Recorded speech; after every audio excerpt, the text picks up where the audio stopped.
Oakley dokley. Hello and welcome to my stream. How you guys doing today? Welcome into the first stream of two, Call of Cthulhu. I'm joined by Big Jellies and Trigger Happy Dinosaur. Say hello, guys.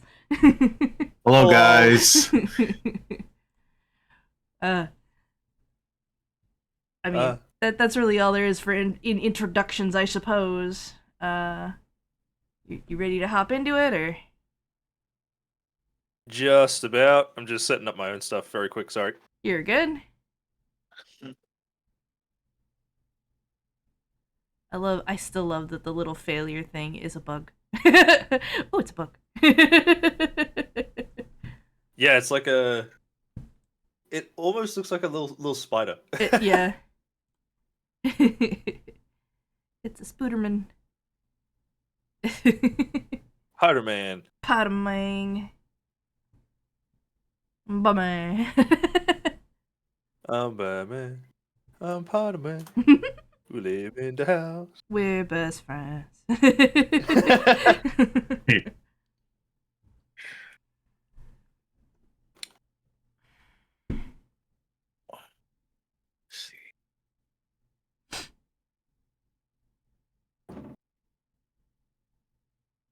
Final. Then A.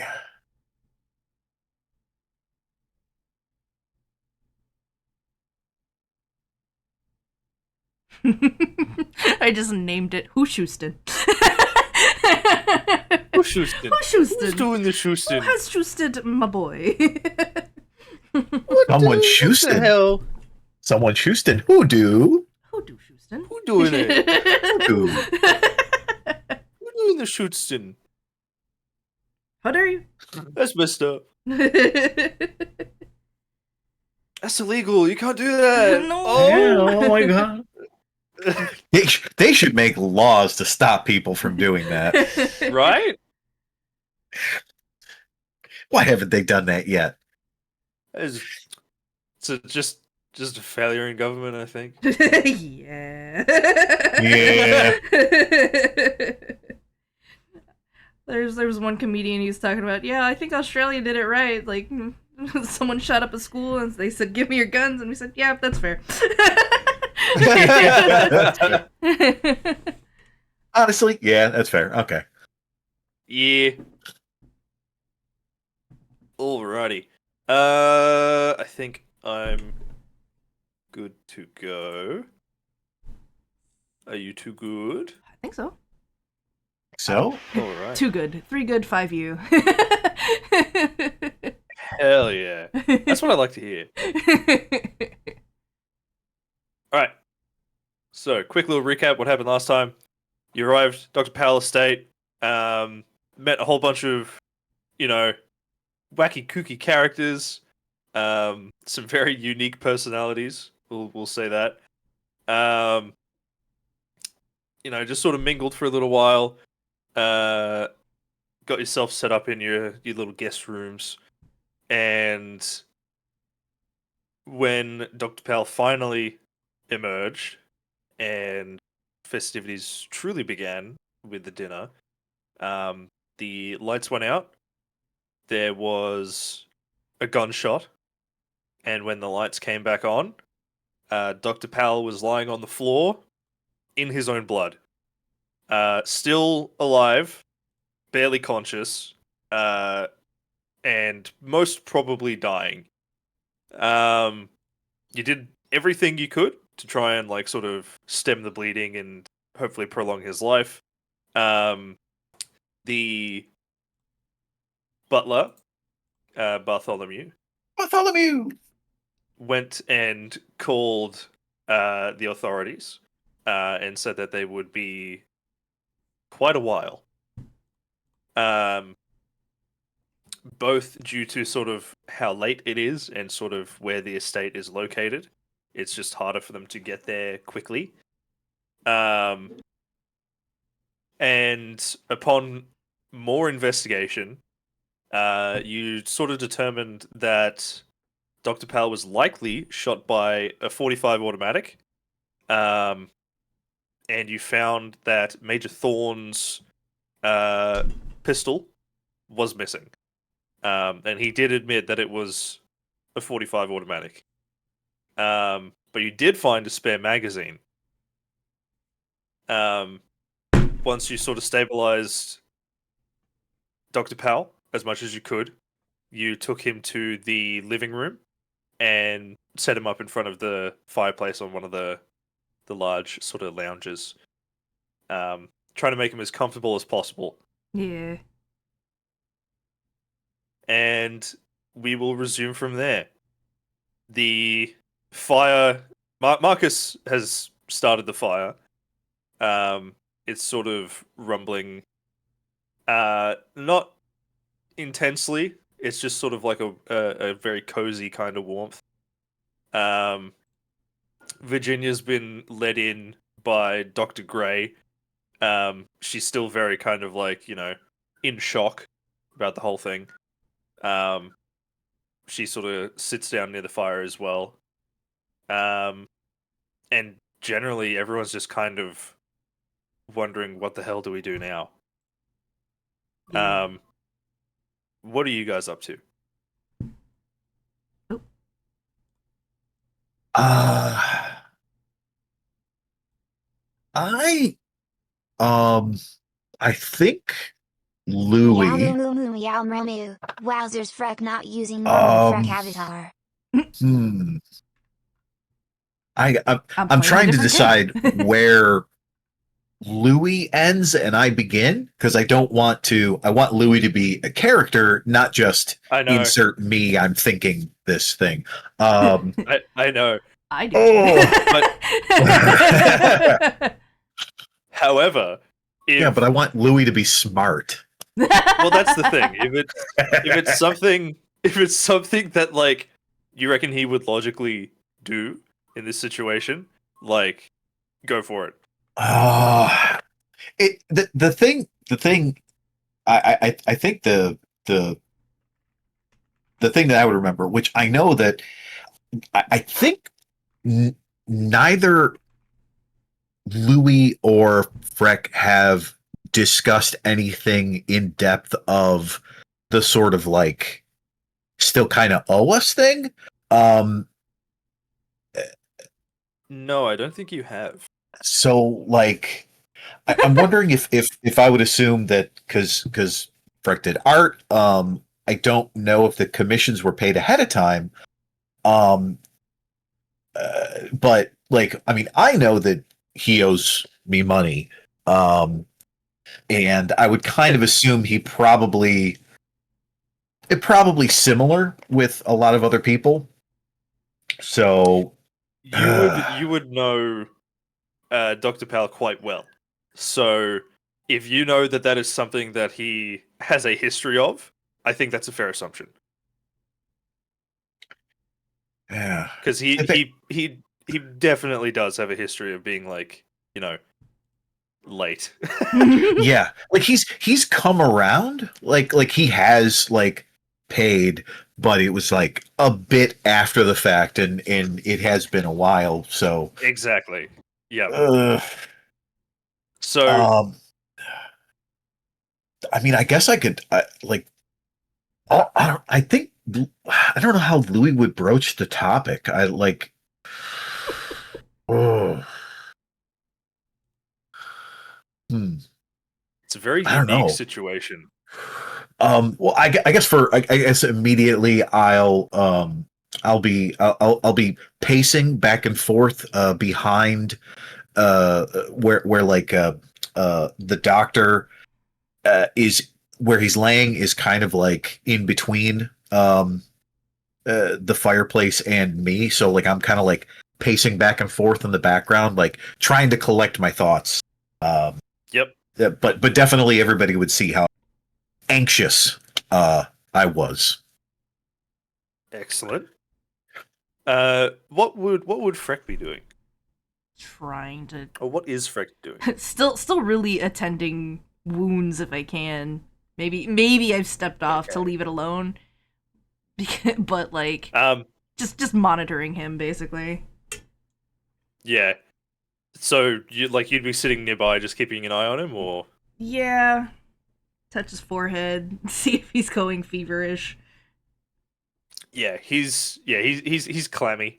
Ugh. When you sort of like touch his forehead with your hand and stuff. Seems to you, especially since you got a pretty good first aid roll earlier, like you definitely think that he's fighting quite hard to well, not die, you know. So, Survive. but survive. But that level of consciousness, it's inconsistent. He's, and when I say consciousness, I mean he's responsive to stimuli a little bit, but he's just non-responsive basically. Yeah. So I'm gonna say that yeah, I notice sitting... Jellies start to pace. I kind of look over and what are you doing? He's not the only one pacing. Major Yeah. Thorn is sort of going back and forth in front of the fireplace as well. Marcus is still just sort of tending to the fire, and I think Marcus would say the same thing to Major Thorn, but just separately. Sort of can you stop doing that, please? But go on.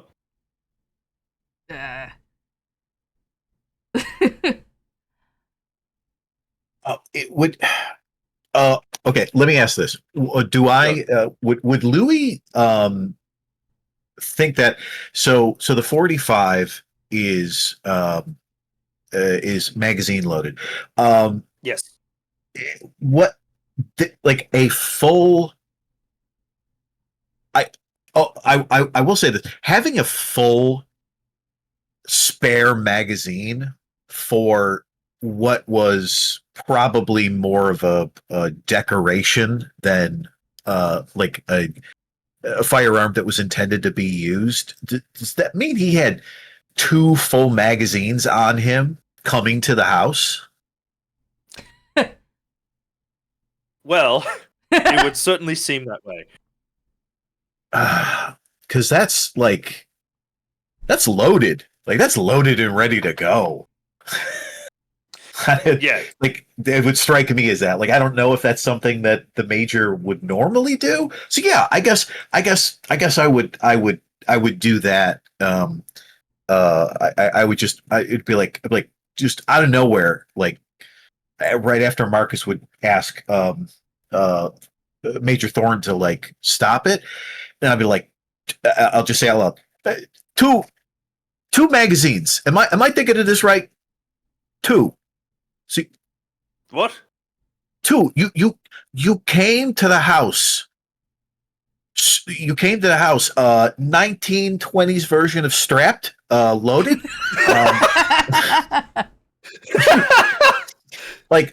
You came to the house for a dinner. I assume you got the same invitation as us.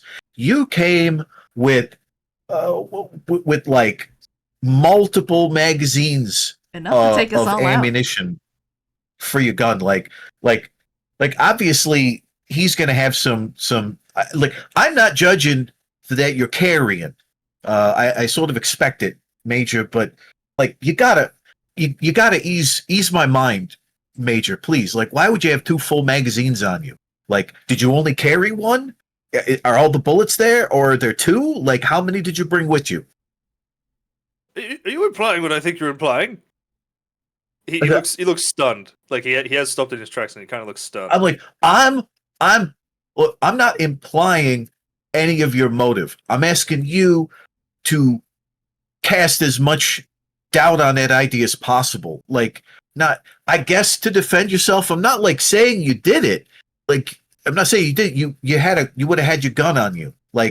You don't got anything in your pockets. I ain't got anything. Nobody else has got it. I've got a knife. Not gonna lie here. An officer does not leave without his sidearm. An officer should be armed at all times. I must admit, I probably forgot I had a second magazine in one of my pockets, but look. Have you ever heard the adage, Louis? Walk softly and carry a big stick. You know, I don't know if I've heard it, but you know, I get That's it. a new one. I get it though. It is. That's pretty good. Like, yeah, I don't ever heard it before, but you know what? Yeah, you gotta put that on like a mug or something. Well, maybe, but it's off the point. Look, I assure you, having the second magazine was purely an accident. Normally, it's just the weapon itself, which I know doesn't make me look any better because it's gone and probably been used to shoot my good friend. I don't think it's as much of an accusation. We're just trying to get the facts straight. So there is a full magazine already in the gun, yes? Well, minus one bullet, Yeah, minus one, I guess. All right, so there are... Okay, so there are... what? It's 20 some odd bullets in the house now. Well, look, Major. Look, let me apologize. I just wanted to. Right. No. That's all I need. I don't. I understand, Louis. It's really stressful at the moment. Yeah. You told me. So, if someone has taken my firearm, they have 6 bullets left in it. And then you've got another 7. So,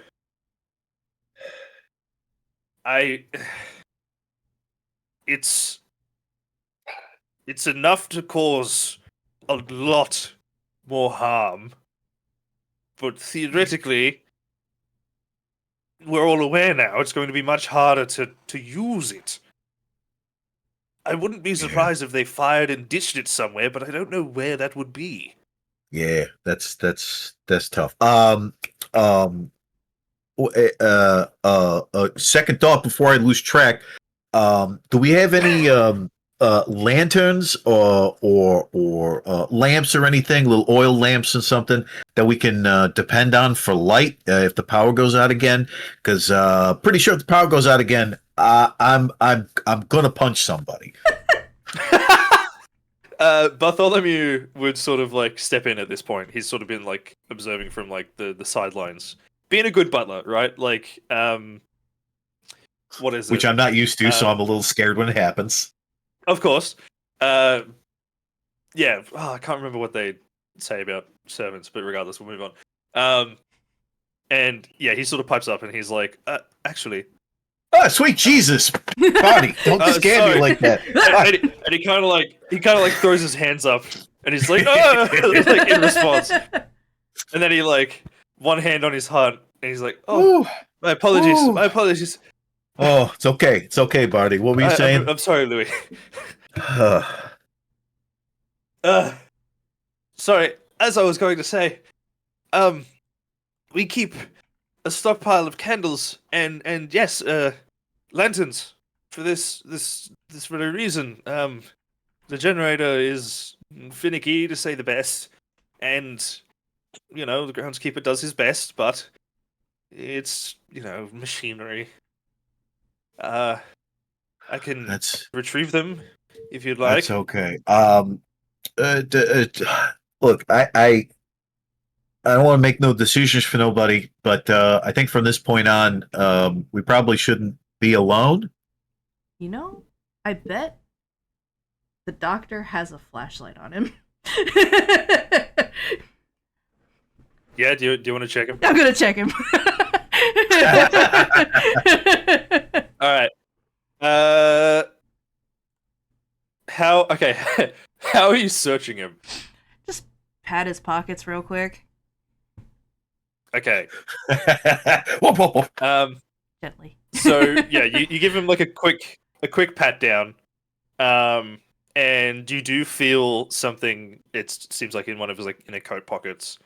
And upon further investigation, there a stack of bloodied papers Mhm. and things. I think one of you saw them earlier. Louis saw. Yeah.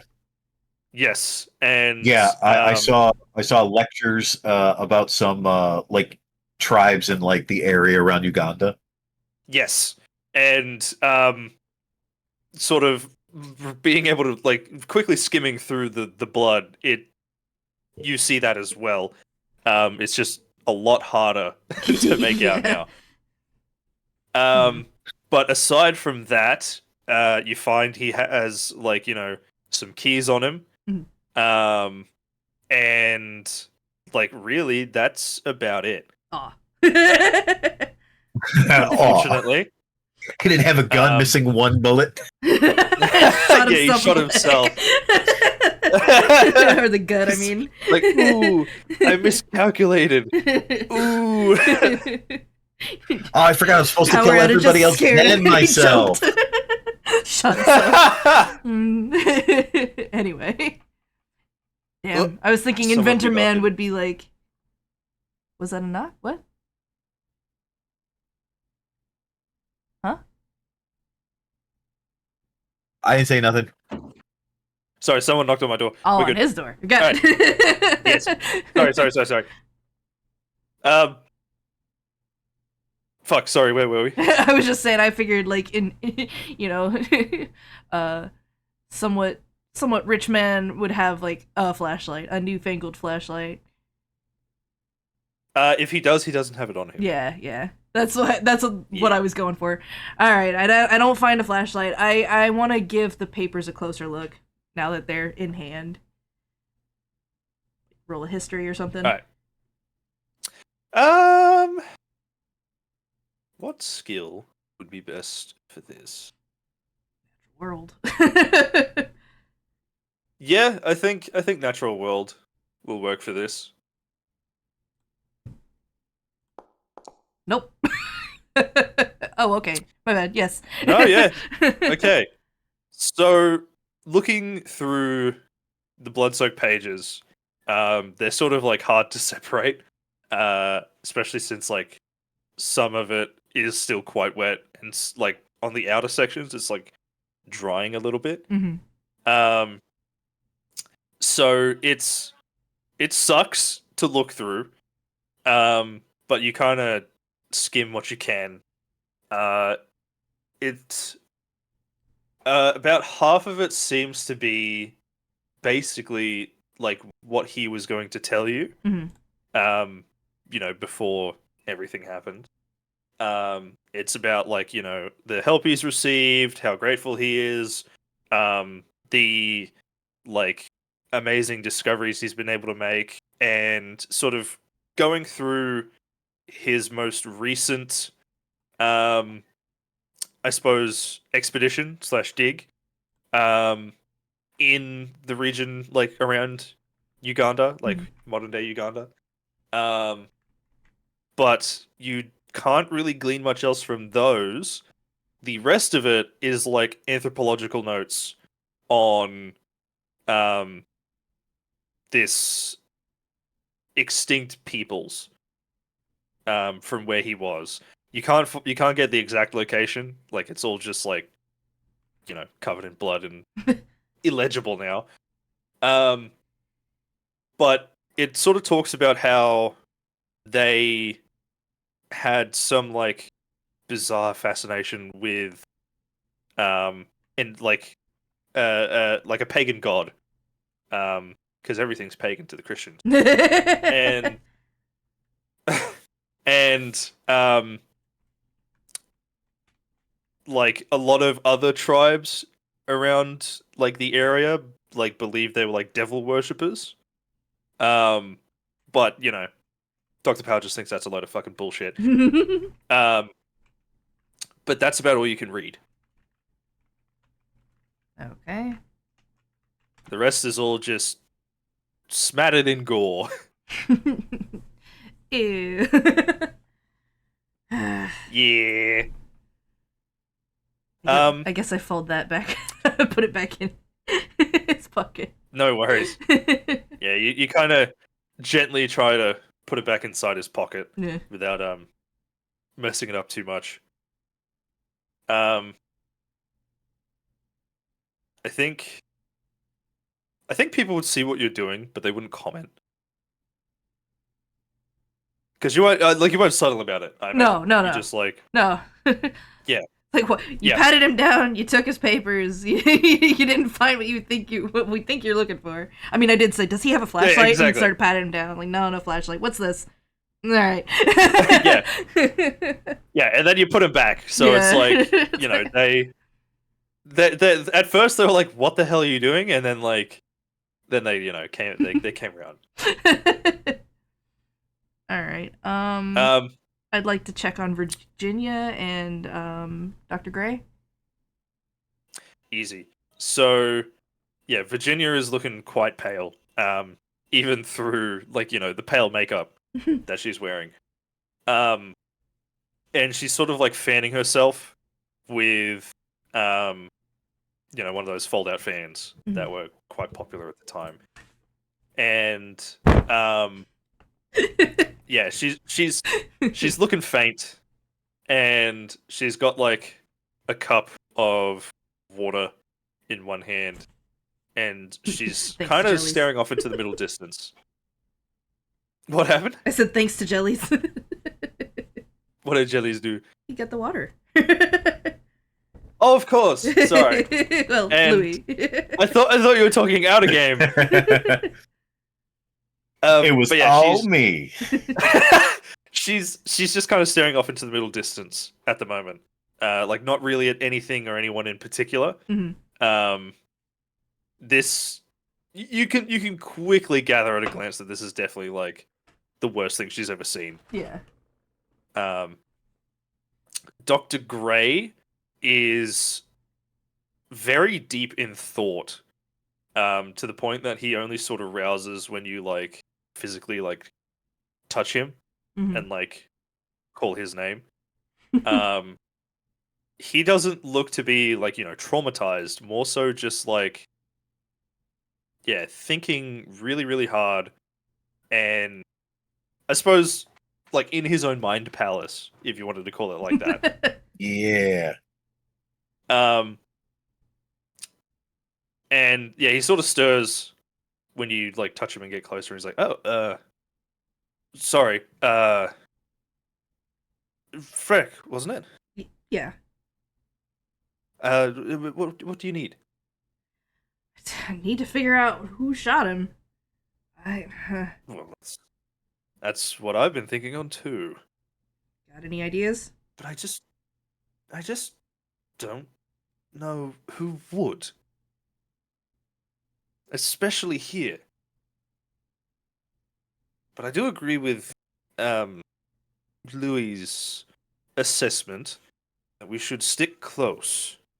I think that would be good for us all. Yeah, I don't want someone to come up and finish the job. So I that being said, I would offer to go with Bartholomew to go get the lights. Yeah. Excellent. And you two will sort of skirt off, sort of after excusing yourselves. Marcus volunteers to sort of go along as well. Sort of three heads. Yeah, I guess that would probably be best. Marcus, do you have your loaded revolver with you? So he put it on the table to like sort of show, like posterity with everyone. But I gave it back. if I recall correctly, you told him to give it, to take it back. So he's gonna like rummage around in his vest, and he's gonna pull out the 38. He's gonna look at it.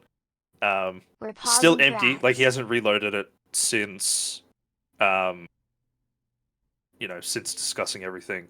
It's like unloaded, but I can load it up very quickly again. Yeah, look, you might as well.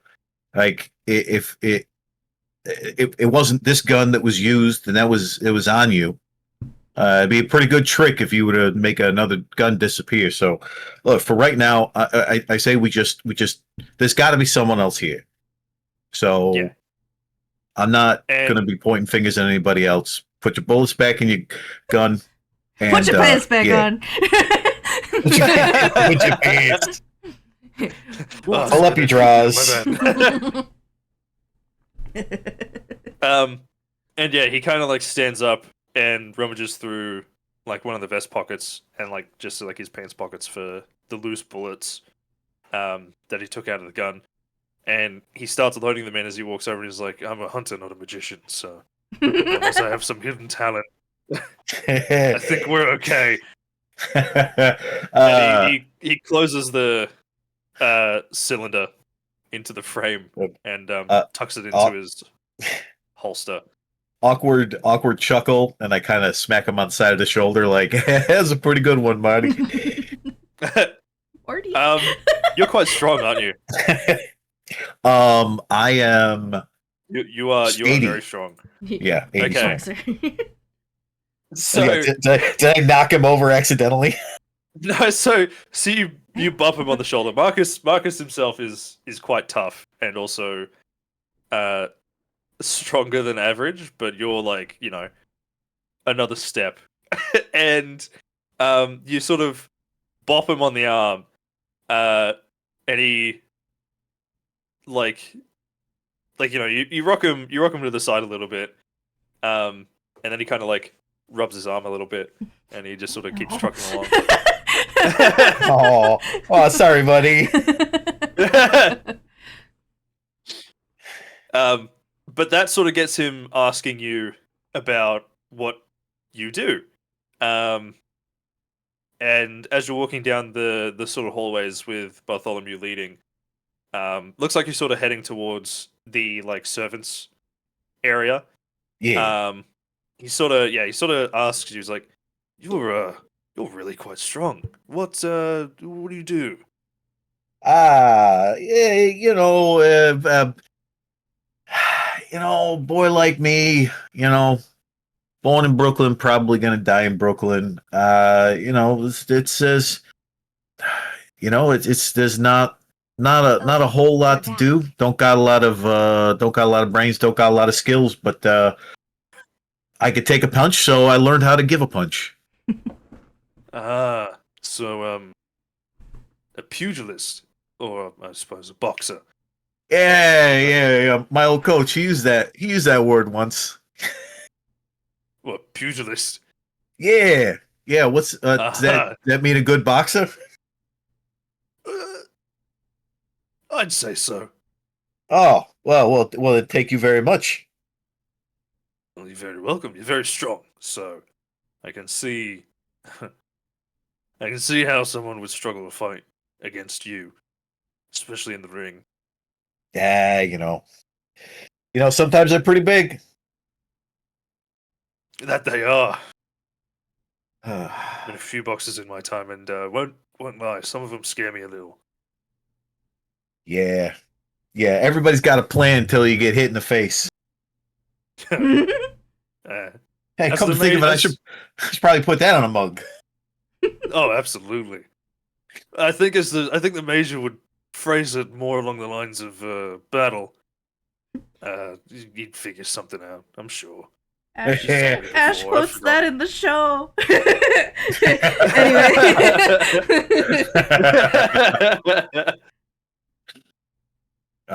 So shit. So Yeah. Does- Thank you. Yeah. Does the doctor like sponsor you, or? Yeah, he just luck would have it. He needed somebody to carry some stuff.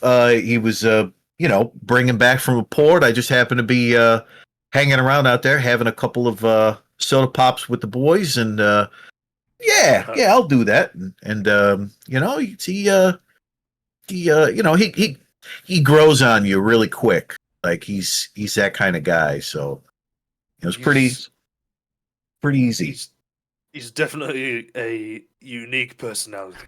Yeah, he is. I appreciate them. That's but yeah, no, he's like, hey, I give you money, you lift some stuff for me, and then I told him what I do, and he's like, hey, I need some protection.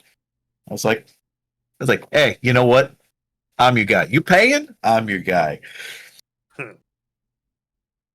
Yeah, so I mean, sponsor, like, like he pays me sometimes, but I think man's got to pay his bills. Marcus would definitely like chuckle at that, and he'd kind of follow on with like the academic types. They've got a history of being late. Traveling with him a little bit, he's heart's in the right place. Head, not so much. Creative Up in the types too. clouds or down in the dirt. Yeah, up in the clouds or down in the dirt and sand or whatever he's with at the moment. Yeah, when he gets going on whatever his special interest is. Oh man, you can't get him to stop.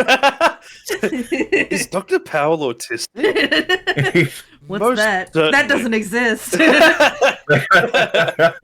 Actually, no, that doesn't exist yet. But anyway. No, I don't think the condition's been. Yeah, like. Well, I mean, Asperger's was stipulated. It was named by a Nazi scientist, so. Yeah. Yeah. But anyway. Yeah. So not yet. Yeah, no. Not Yet. He's just a special guy. He's a very focused guy, Yeah. He really focuses, like, hyper speed focus. I don't know how fast hyper is, but that's pretty fast. This guy's goddamn quick.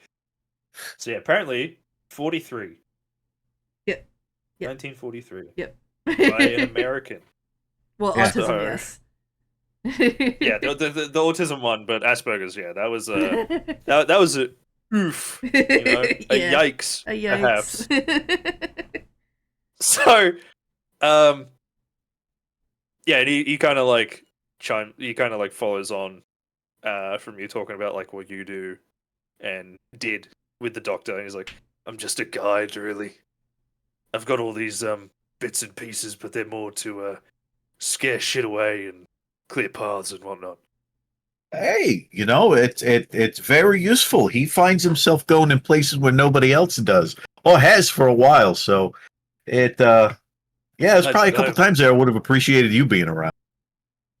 I'd argue sometimes you just shouldn't be there, period. But You're telling me. I suppose that's how, these great discoveries get made. Yeah, not by people like us.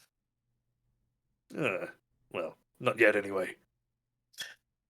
True. Your time to shine. Yeah, you'll have your time. Oh, absolutely. Maybe I should, get into the whole hunting thing proper. And sort of before you have time to respond, Bartholomew turns his head and he's like, just in here, all the candles and lanterns for the servants. Servants plural?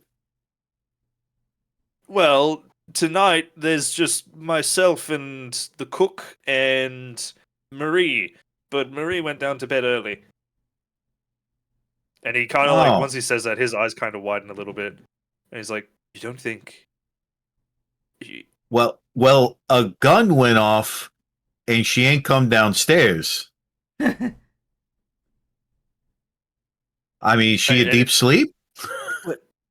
Marie would never. She's you don't know what people are capable of until you see them in a bad situation. Money is a good motivator. Yeah. But I suppose I shouldn't really discuss business in front of guests, but I suppose that's besides the point at the moment. Dr. Well, these Powell are. takes good care of us. I'm not saying I'm not blaming nobody. I ain't met her yet. I don't know nothing about none. But we got some extenuating circumstances. Wait a minute. I don't think he would know those words. Oh, he's going to say those words, and then a little bit of blood's going to trickle from his nose. He's just going to wipe it away. Huh. That was weird. That was weird. These are trying times, Bobby. So, it's from the repeated head trauma. Yeah, it is. That's what it's from. They beat some sense into me, literally. I'll suggest we get some candles and lanterns. Just get what we can, and then go find the other two that are in the building, and gather everybody together and talk to them. Bring him into the living room, the study. Where are we? With the fireplace. Living room. Yeah. In the study. I don't know, the way you said that, it just immediately made me want to go like Flint and Steel. Flint and There we go. But imagine instead of that, oh my god, I forgot what they're called. The thing with the statue in it. The alcove. That's Parlor? it. Thank you. Instead of, sorry. Parlor. Sort of, but more like where that statue is. That's imagine that's been replaced by a fireplace. Gotcha. Yeah. My bad. I can be very descriptive, but then like specific words elude me. You got to think of a lot of words in a short amount of time. Brain work great. Give yourself some grace. Brain work great, I say, is like I smile and like a little bit of drool. Powering down. you just hear like, and then like nothing for like another hour before I just suddenly come back and I'm like, I'm good. Had to recharge. My bad. Yeah, please say something. I can't do anything from across the world.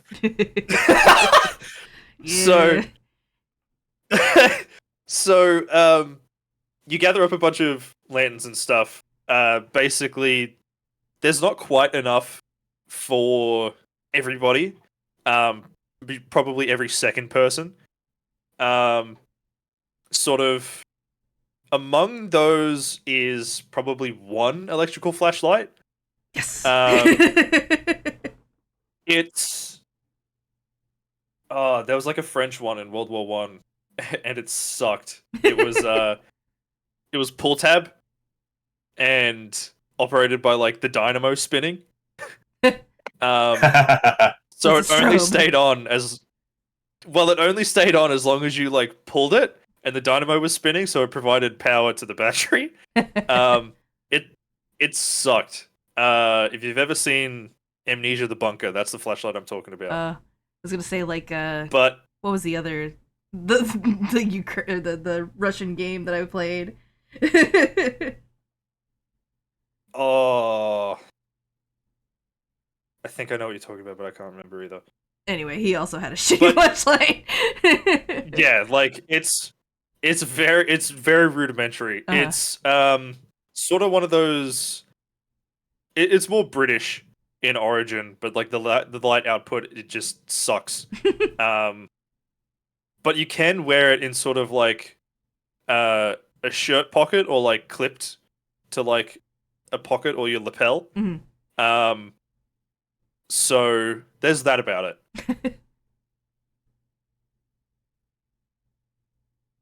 So yeah, you've got enough lanterns for every second person, plus a whole bunch of candles that you can sort of set around the place, and one electric flashlight.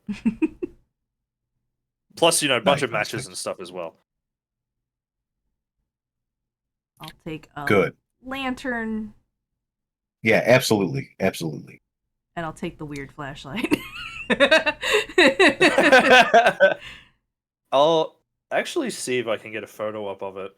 But for the time, so I'm assuming you guys have just met back up in the living room, yeah? Yeah. Well, I don't know why I said yeah. Jellies. Sorry. Yeah, we'll make it back. Hand out some candles, leave some on like, the backgammon table that's there, or Yep. whatever the fuck, like the game table. We'll leave some stuff there, and then I will immediately mention that there are the two other servants in the house, and we should probably go get them. Get him. Excellent. Yeah, everyone is sort of Virginia and Dr. Gray. They're sort of not Virginia's definitely in sort of no state to go on an adventure, unfortunately. But Dr. Gray sort of like assures you that like if you do need to like go and split up, he'll stay here with Virginia and the good doctor, and he will he'll call out if need be. Can I you know what? No, I'm not going to. I would want to like do like just a vibe check on those two, but Louie's not going to want to do a vibe check on those two. Louie's got a mission. Fair enough. Fair enough. What about you, Freck? I will decide that Dr. Powell is as stable as I can get him to be. Most definitely. Yeah, I grab one of the towels that it was wet and like wipe my hands down, get the blood off, and Yep. Yeah, let's go get those two. Bartholomew, where would they be? Well, hi. Marie would probably be in her quarters since she retired to bed early, and the chef, if I had to guess, still in the kitchen. Okay. I'm not sure. Are you, Buddy? Are you telling me that this went down and neither one of those two like came looking? Well, Like- it's quite possible that the chef decided to hide and wasn't aware of the goings on.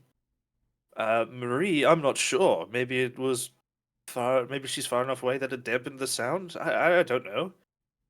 I'm giving her the benefit of the doubt. Yeah, no, that's true. That's true. Completely an unknown. So, yeah, whoever's closest, let's go. The chef. Okay, and I think Marcus should come with us as well. And maybe even Do you want them? Huh? Do you want the major tagging along or? yeah, I was about to say, and also Major Thorn.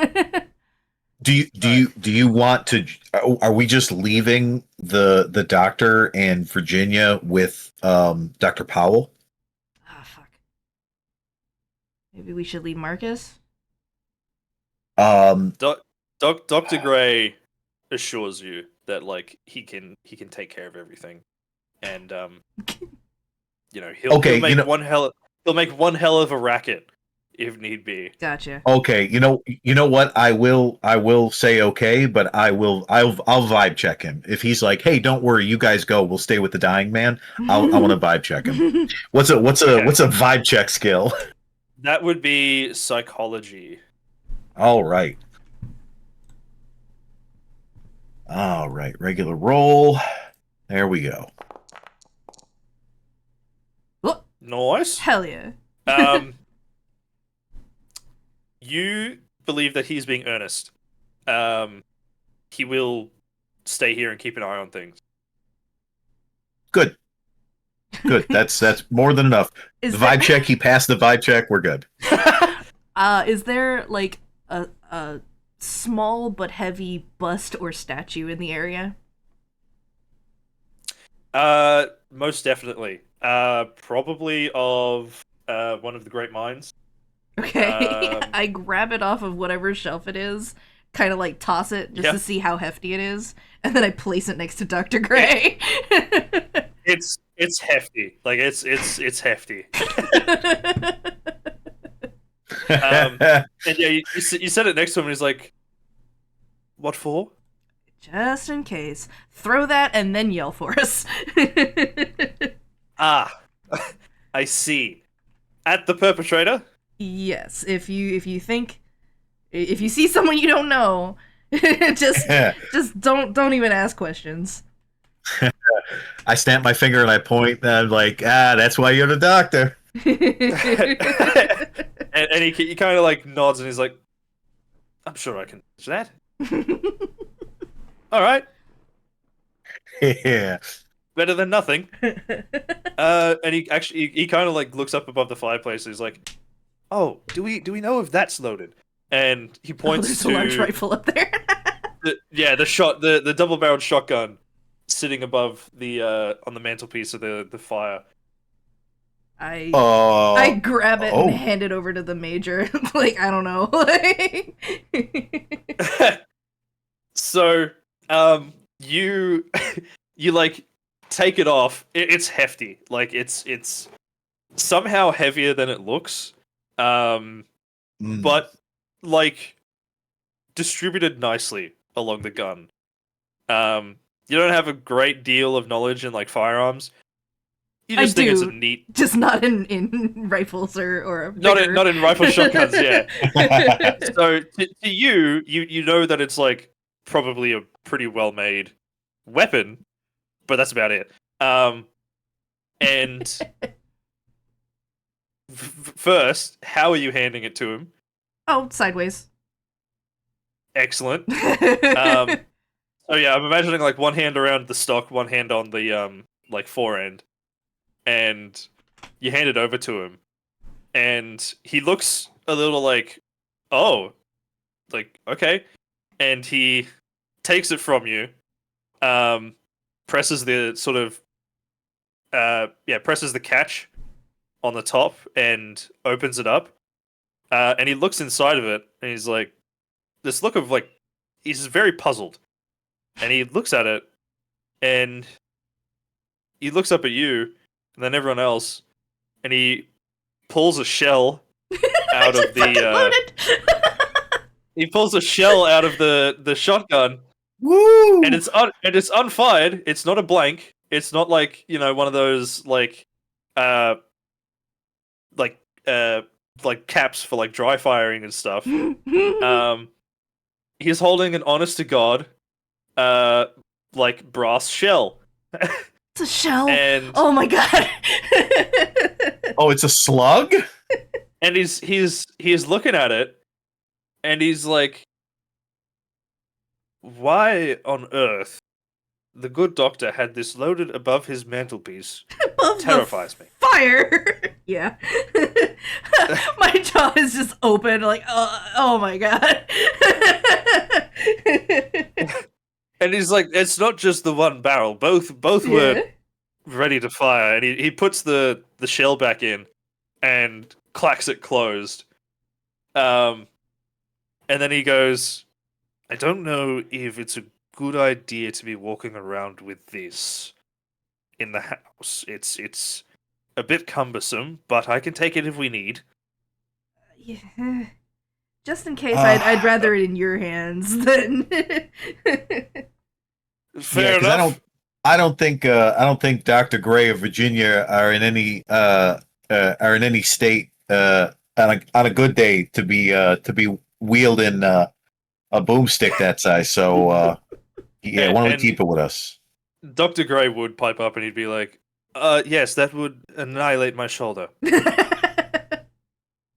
And the chair you're sitting in. And the chair. Well, I don't know about that, but I also don't know anything about firearms, so yes. All right. Yeah. Dr. Thorne is loaded with 2 slugs. Or sorry, not All right, Major. Thorn. All right, Marcus. Marcus has his revolver. Major Thorn has a freaking elephant gun ready to go.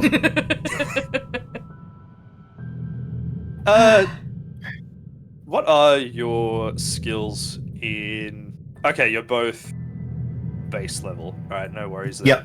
Yep. All right. In what? Cool. So yeah, you all sort of set off following good old Bartholomew, and he leads you to the dining room again, and there's one of those like just push open doors that leads to the kitchen, and he sort of gently pushes it open, but like to the side. He's clearly like too afraid to actually like go in himself. Will either one of you take the lead, or are you going to let someone else take the lead? I'm gonna let someone with a gun take a lead.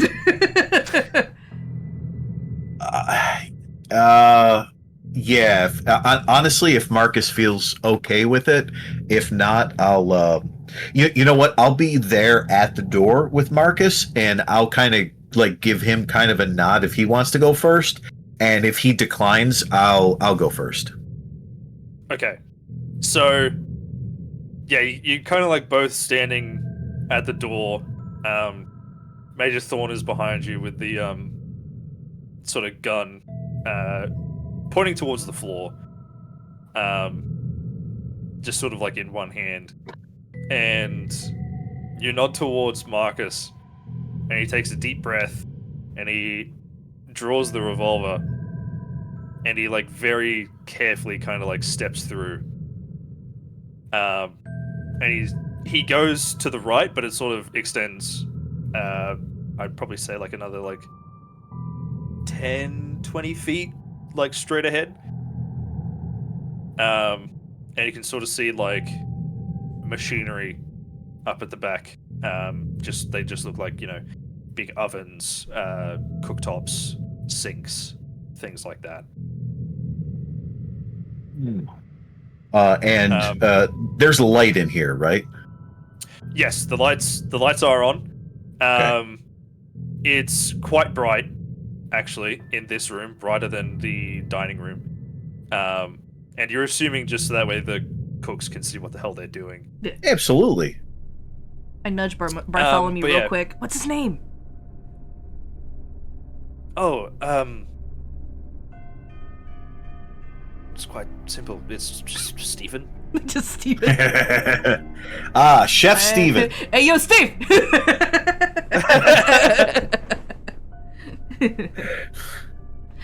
Yeah, Stephen Gabbs.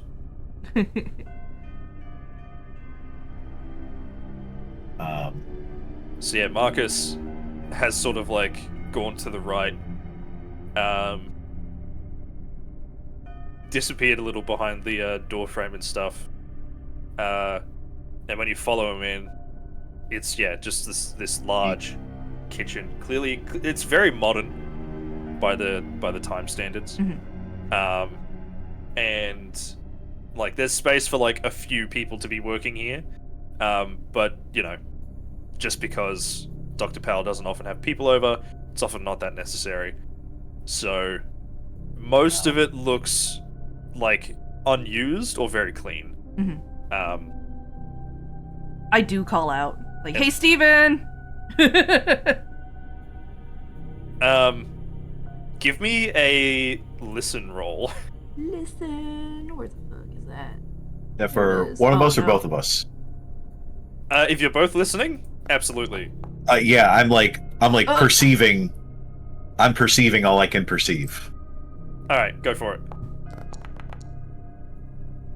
Damn. Okay. Louis is completely opposite of me. I can't hear for shit. So you hear a very slight rustling and what sounds like someone like murmuring to themselves. And it's coming from very close to you, actually. Around one of the cupboards. Like, only a few feet away. I'll put up my hands like I'm corralling raptors in Jurassic Park. I kind of get everybody to stop, and I'll be like, "Hey, Steven, Bartholomew's with us. You doing okay there, Steven? Something's happened to the doctor. We come to check on you. You wanna? You all right?" So like you're approaching these covers, right? Yeah. Slow, kind of like ready for, him to obviously be like, I don't know, anything but chill. Okay. I have, at this point, grabbed my folder. I haven't pulled it out, like, unfolded it yet, but I have my knife in hand. Sweet. So, yeah, you sort of, hands up, like Chris Pratt, gently sort of walking towards this set of, like, cupboards. And Marcus is kind of, like, turned towards you. And he's, like, watching what you're doing. And you can definitely hear, like, breathing, like heavy breathing, very stressed, and you sort of have to like go around like the corner of the tables to see around it. Yeah. And when you do, this rather portly fellow with an apron and like chef's hat, he screams at you and swings a rolling pin like your way. So please either make a contested brawl or a dodge roll, please. Ooh, you know what? I don't want to hurt him, so I'm gonna go dodge. Okay.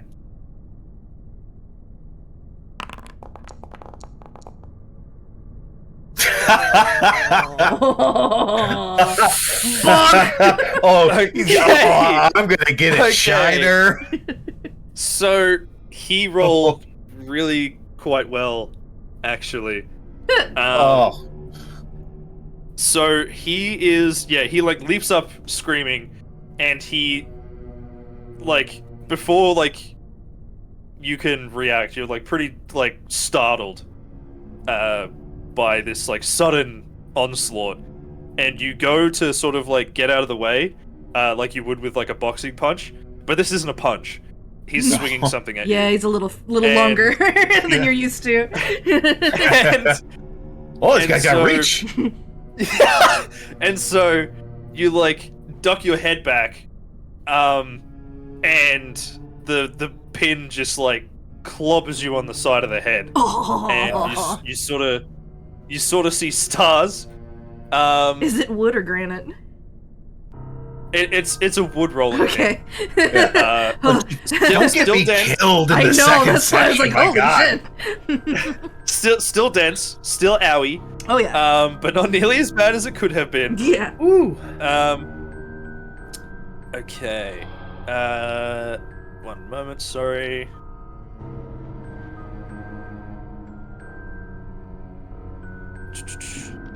That's. Oh. All right, never mind. I won't use that one. Sorry. Thankfully, I've said multiple times I could take a punch. Yeah. I'm manifesting. Okay. Alright, you're gonna take 2 points of damage. Alright. Yeah, you sort of see stars, and like you just know, like subconsciously, that's gonna leave like a nice mark. That's gonna well. Yeah, it hasn't hit like around like your eyes or anything, but like your cheek definitely hurts. And you hear Marcus sort of like call out like, Louis, get down! Whoa! And you hear a gun being raised from the Major's direction as well. He's just a guy. Even though I get hit, I get hit, I put my hands up and I'm just like I'm seeing stars, but I'm going whoa whoa whoa whoa whoa whoa whoa whoa whoa whoa whoa whoa whoa. And he's holding this rolling pin, and he grabs you by your shirt, and he's like going to strike you again. Whoa! I wanna intercept that. I wanna try and catch. You want to try and like grab his hand before he can Yeah, go? yeah. Okay. Rather than a brawl, because you're kind of interfering, I would say this would probably be a dex, considering that you're trying to like, deftly grab his arm and hand before it comes back down. Okay. So that's just a dex roll? Yes, please. Hey. Excellent. So, it like, in a flash, you, like, I imagine, like, you're, like, mounting over the, like, cupboards and stuff to get there faster. Yeah. Like, pots and pans go fucking spilling everywhere. Yeah, and you're very fortunate that, like, none of it was, like, sharp or anything. And you slide up behind, Chef, the portly Chef Steven, and, as he sort of, like, rears his arm all the way back to, like, bring it back down on Louis, you grab his arm, and you kind of, like, what do you do from there? I would wrench the radius and ulna so that it would hopefully let go. Oh. Okay. Okay. So, yeah, you wrench his arm, and he like twists sort of sideways from you, Louis, like trying to like not, have his arm be like dislocated or anything. And like just involuntarily his hand just like opens up, and the rolling pin goes like kunk kunk on the floor. And he's like, ow, ow, ow, ow, ow, ow, ow, ow, stop. We're here to help. I'm sorry that I'm hurting you, but we're here to help. He's still got like one hand on Louis' shirt. That's fine. But that's a Louis problem. You kind of think that this is it's a Louis problem. You kind of think that it's less so to like hold him still and more for like his own support. Yeah. Right? Yeah. And he's like, ow, ow, ow, all right, let go. I let him go. I put my hands up. Like I said, we're here to help. I'm sorry I hurt you, but you hurt my friend first. And he finally sort of takes a moment to like look around, and he sees two guns pointed at him. And he gets like very nervous again. He's like, whoa, all right, okay, look, and he turns towards you, Louis. Are you calmed down now? He like gently reaches out a hand towards you for like a handshake. Is he still grabbing right. his shirt? No, he's like going out. Okay. He's like okay. he's like rubbing his shoulder, like, and like his arm and stuff. All right, I grab his hand for a shake, and he like very gently shakes your hand. I'll nod at the two with the guns, just like, okay, it's cool, everybody's cool. And yeah, they both lower their weapons, and quite honestly breathe a sigh of relief. Oh, Steve, you got a Steve, you got a what the hell? Did they call them refrigerators? They don't call them refrigerators, like icebox. Yeah. I don't think they had. You got any refrigeration? Oh, Steve. All right, easy. You got any frozen steak or something I can put on the side of my face before this whelps up? It's my moneymaker, you know. And yeah, his eyes are like still wide until he sees like Bartholomew. He like breathes a sigh of relief himself. He's like, "Oh yeah, sorry about that. Let me." And he opens up one of the larger like doors, and sort of walks inside. And rather than like a big steak, he genuinely just has like a bag, like a sack of frozen peas. Hey, that works. perfect. Perfect. And Perfect. he's like, hey, look, I'm sorry to give you that shiner there. Hey, don't worry. Water under the bridge. I understand. We're all on edge. I can take it. With that like quick application of first aid, you could get 1 hit point back. Hey, thank you. Ow, It's still gonna leave a mark, but like, oh yeah, bad. Oh yeah. I give it a quick look over, but yeah, no, I'm like, peas is probably best right now. Yeah, definitely. Yeah. Like it's already sort of like, you know, Purple. it's gone like red and a little like purple. Yeah. Medicine now, snack later. That's pretty good. Just fucking munching on peas by the handful. Frozen peas actually sound really good, like a good little crunchy snack. Anyway. Yeah. Honestly, I'd believe it. And yeah, he sort of calms down after seeing Bartholomew and giving you the frozen peas and stuff, and he's like, well, I heard a gunshot, and then I thought it'd be best to, stay hidden in case, something else happened. That's I can smart. see now. That's it. No. But We're I looking for can see whoever. now that. Yeah, I can see now that yous all got together and I was left out of the party. So, I'm real sorry about that, man. I'm real sorry. Hey, forget about it. So, but okay, you know my name. What's your name? Hey, Louie. Fred? And he shoots out a hand. Shoots out a hand again. Yeah, he gets a solid handshake Both of now. you. Yeah. It's sort of like both of you, Yeah. like crisscrossed. And he's like, well, you know my name, Stephen Gabbs, at your service. That's some good hors d'oeuvres you that's made there, Major Stephen Gibbs. Third. So, what's the plan?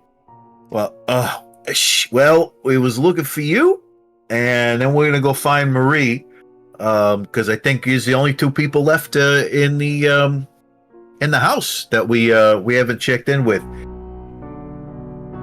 Because we're trying to get everybody together, make sure everybody's okay. Kind of laugh. And I'm like, All right. yeah, the gunshot happened at dinner when the power went out, and everyone's Yeah, okay that was fucking except weird. for Oh doctor. yeah, shit, that's right. We didn't tell you the doctor shit. got shot, but we don't know who did it. You're fucking kidding. no. No. Hey, I'm not God. pulling any punches there, buddy. God damn it. Fuck.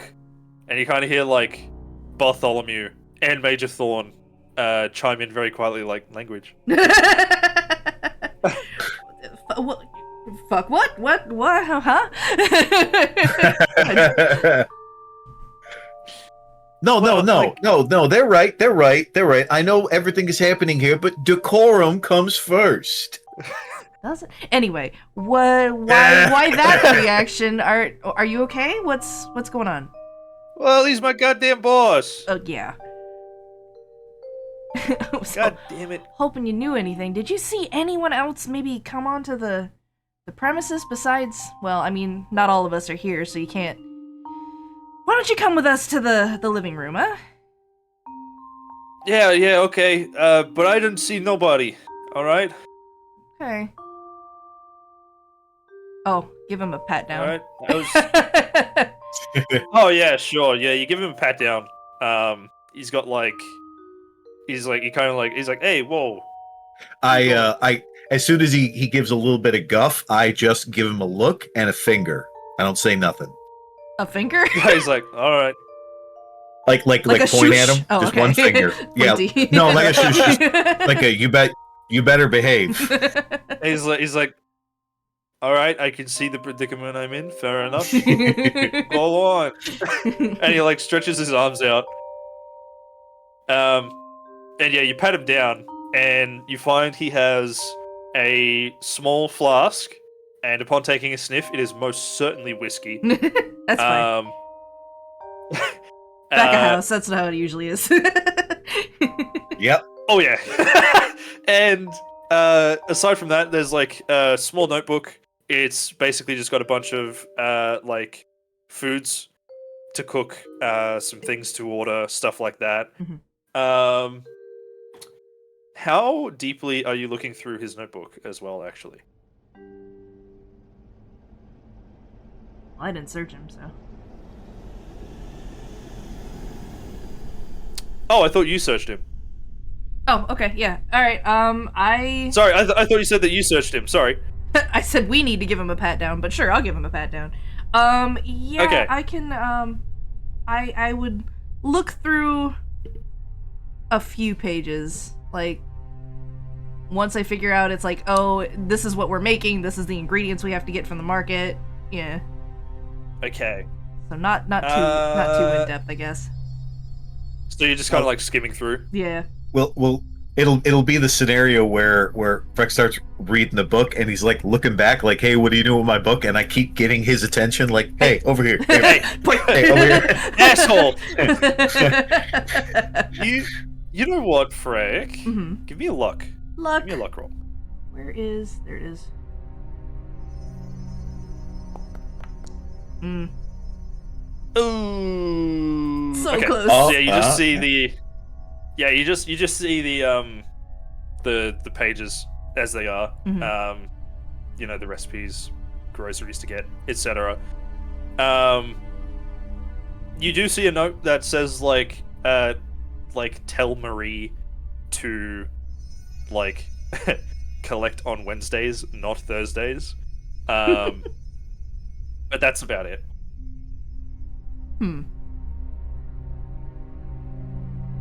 Is it all right? We're good. We're good. Let's all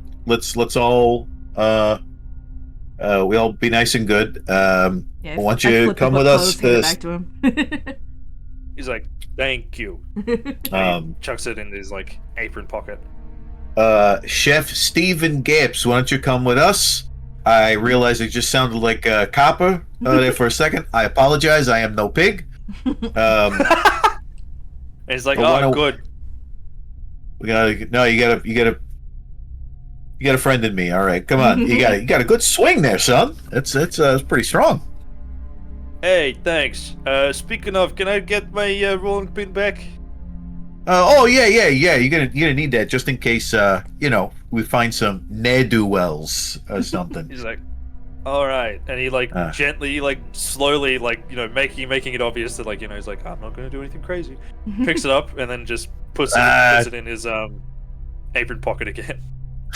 I give him a pat on I give him like a hand on the shoulder, like my left hand on the shoulder, and pat on the tummy, kind of like I'm being pleasant, but also a little bit of intimidation, to be like, "Hey, don't worry, buddy. Yeah.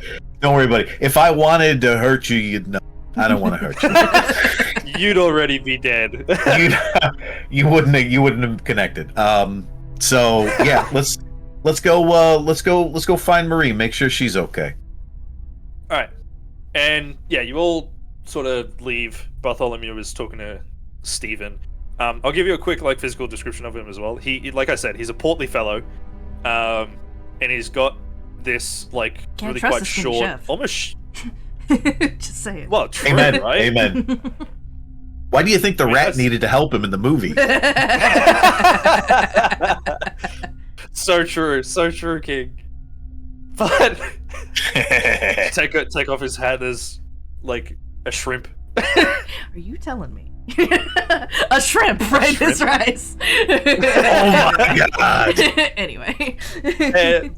But yeah, as you like sort of walk in, you get like a better look at him now that like the stress and like adrenaline sort of come down.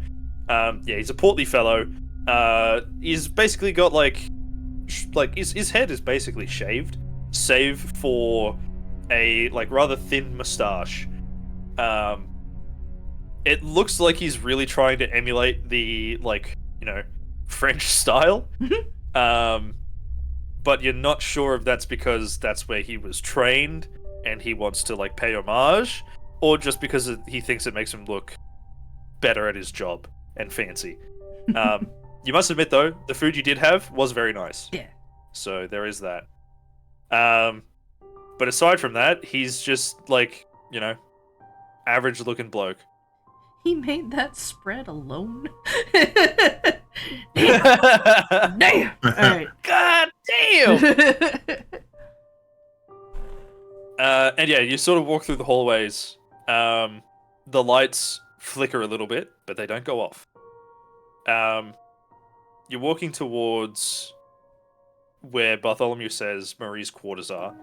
And yeah, sure enough, this is definitely like where the staff quarters should be.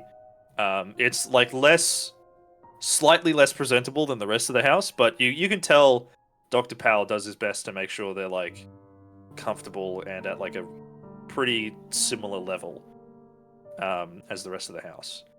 Good. I want you both to give me a spot hidden check. I know I'm making you do a lot of rolls, but there's... Damn! Ooh.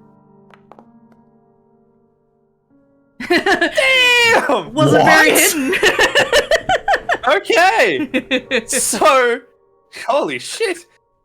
So, as you're walking down the hallway, it sort of terminates right where Marie's quarters are. Like, and at the end of the hallway, there's a window and like this little like decorative end table with like a flower pot on it. But as you're sort of walking up to the door to Marie's quarters, it's like got her name on it as well. You both notice what looks to be a silhouetted figure standing at the forest's edge. So it goes like house, garden and greenery, and then like the surrounding forests, right? Mm-hmm. Yeah. So this is like 50 meters away, like 100 meters away. Wait, How which much is it, that 50 or in 100? feet. Around that. Around that. That is a long way. It's probably closer to the 50 mark than the 100. Okay. He does. So we do Dr. use, Powell doesn't have like an extravagant garden. Yeah, so we do use yards, which are basically meters. Just so you know. But Frick, I don't get it. It's okay. I'm just saying, like you don't have to. You don't have to translate that one. we know it's about 50 yards away. It's fine. Okay, excellent.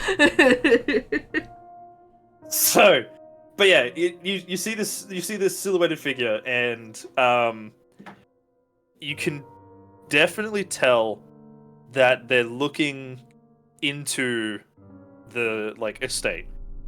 But you don't feel their eyes on you specifically, if that makes sense. It's very strange to the both of you. And as you sort of approach the door closer, and Bartholomew's talking about, Marie and, her duties and whatnot, and how, she's going to be right there when we open the door.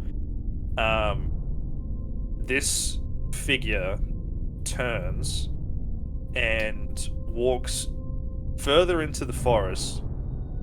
And that's where you notice when they sort of turn profile, they're holding what looks to be a rather large woodcutter's axe in it.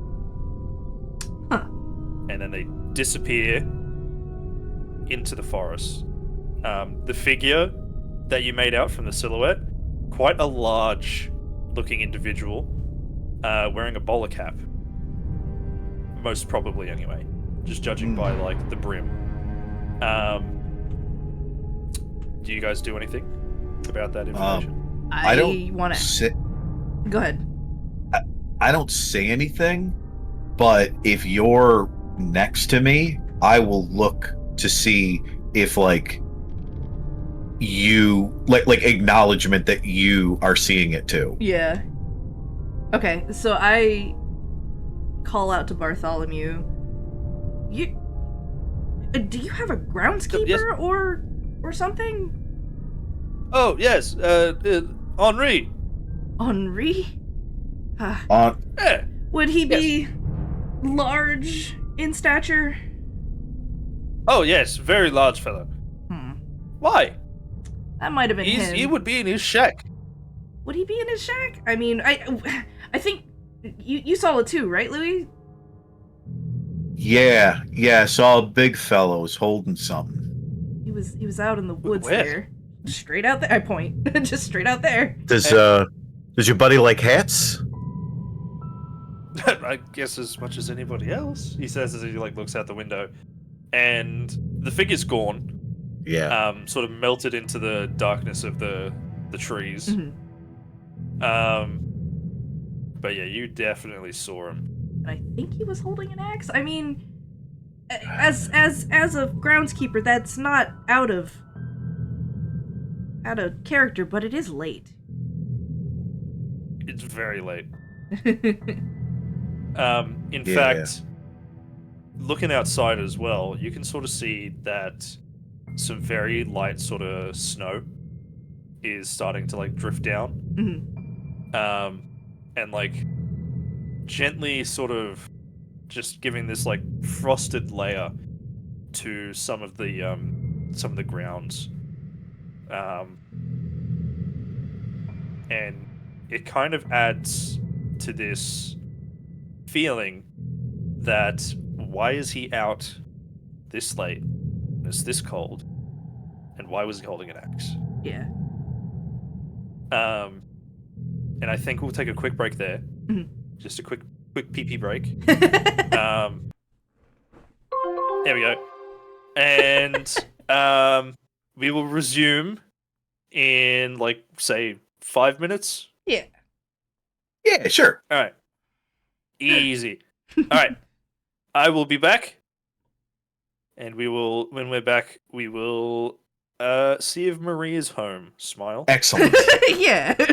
All right. All right.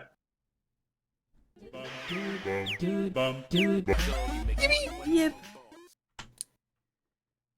P. And there's the music again. Alright. So, you're all sort of gathered up in this hallway. It's actually really cramped with all of you there.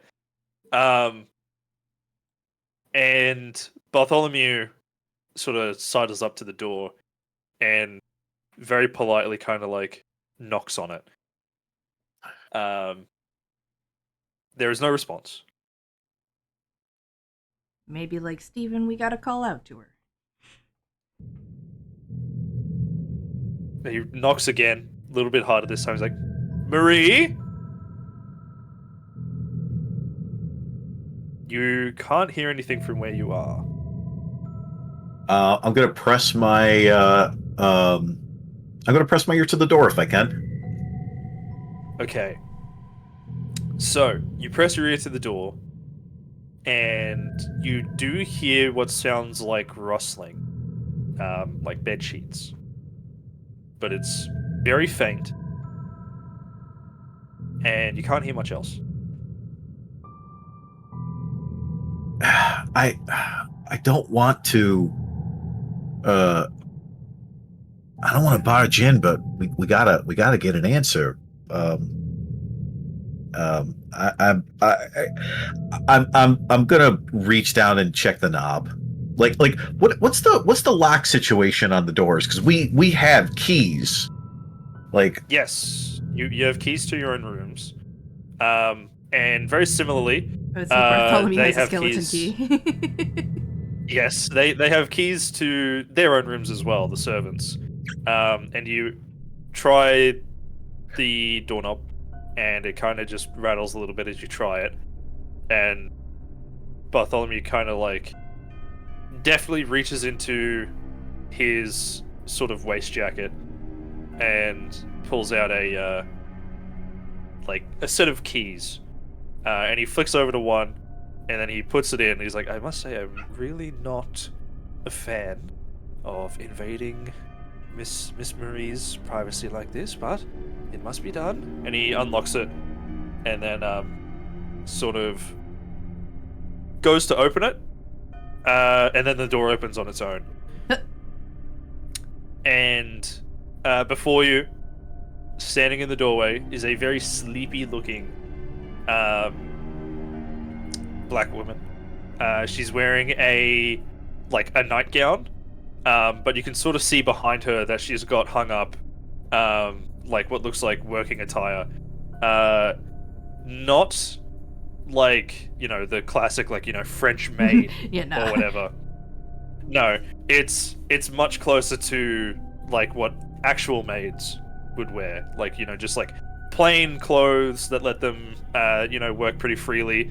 She does have gloves, and they are like, those white sort of gloves, but you think that's, more of a sanitary thing than anything. She looks very sleepy, and she's kind of like rubbing her eyes. And she's like, Bartholomew, what seems to be... And then she sort of opens her eyes fully and looks around at everyone else. She's like, oh. My hands are up, palms like, hey, no trouble.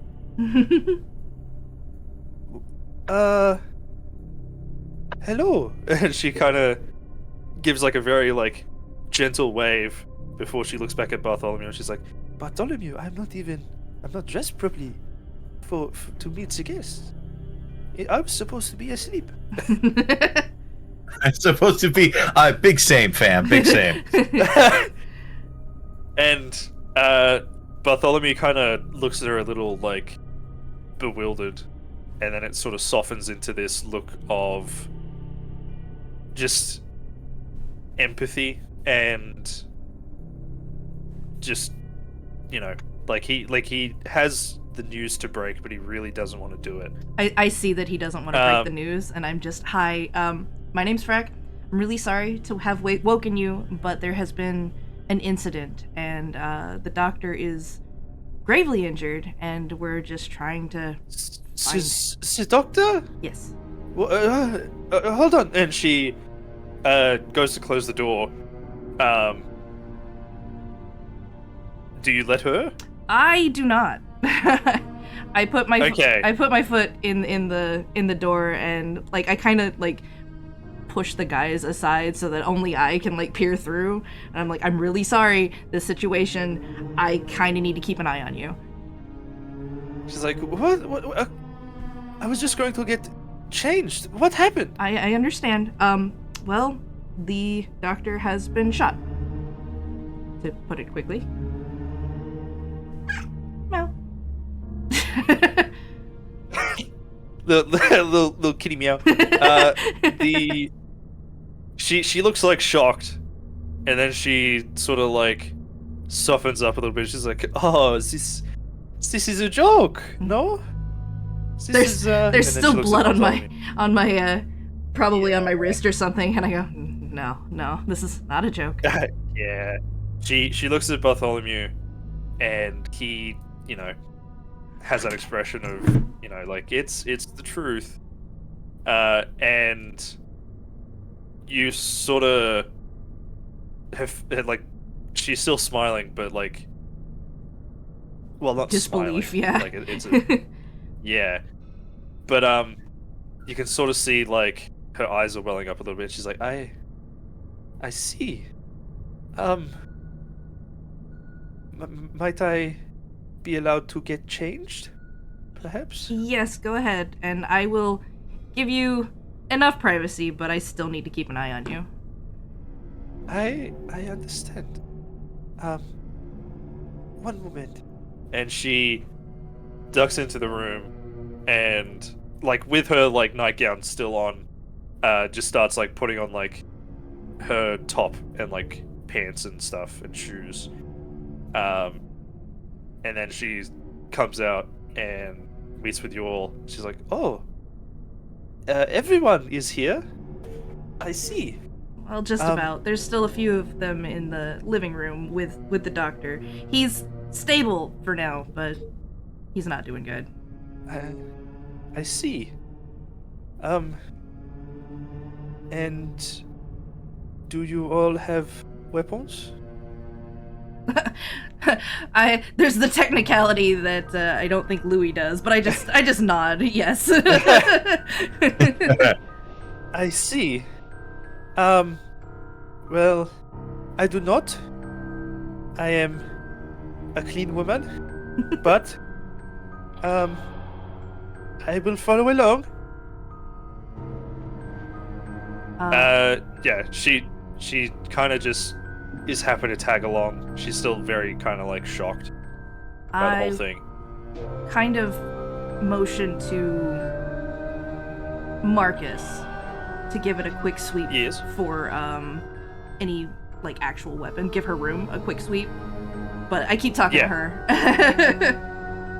Yeah, he kind of like sidles past the crowd, and he kind of like goes past. He's like, "I'm sorry, but I'm gonna have a quick look through your room." And she sort of goes like, "Oh, we, of course, go right ahead." And you can sort of hear him having a look through the room. He's not being like, you know, destructive. He's just being he's being thorough. Right. So when is it that you went to bed? Were you aware there was a power outage? No. I retired to my quarters about an hour before festivities were to begin, I believe. Mm-hmm. So if I had to say, maybe 6 p.m. And you didn't hear the gunshot at all? No.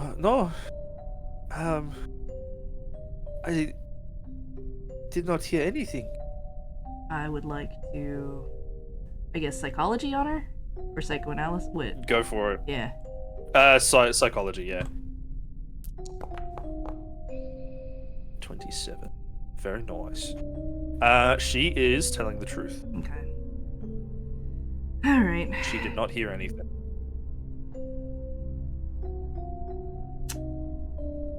Yeah, I don't really suspect her, but I have to be thorough. Oh, of course, yeah. So, what happened? That's really all there was. We were eating dinner, and he was about to make an announcement, and then the power went out, and a gunshot. I can't believe it. I don't know why anyone would want him dead. I have some guesses, but not from us. Alright. So we're trying to gather everybody in one place. So if you wouldn't mind coming down to the living room for a bit. Oh, we, of course. Marcus is still searching my room. I suppose we will wait? Yes. Okay. And yeah, like sort of not long after she sort of says that, Marcus comes out, and he just kind of gives a shrug, like, didn't really see anything out of the ordinary. Alright. I nod and kind of just shuffle our party back over to the living room.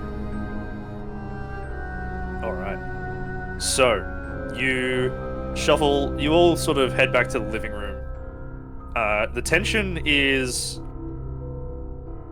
in a way, it's kind of been relieved. Like, you've gotten most everybody together now. The other person, you know, is separated, has been the whole night. You know, he's a groundskeeper. Yeah. But the tension has instead been replaced by just complete confusion. There's been, like, you weren't able to find any tracks. The murder weapon is still missing. Mm-hmm. And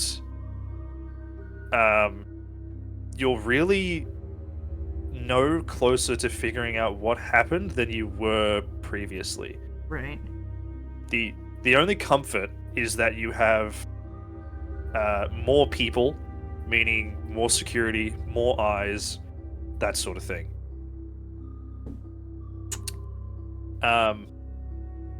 Ooh. Virginia, when you come back, she is like passed out, like she's asleep on the lounge, and Dr. Gray has been like definitely keeping tabs on them, because when you come back, you can sort of see that he's like checking the pulse of Dr. Powell, and he kind of like looks up at everyone. He's like, "It's very weak now."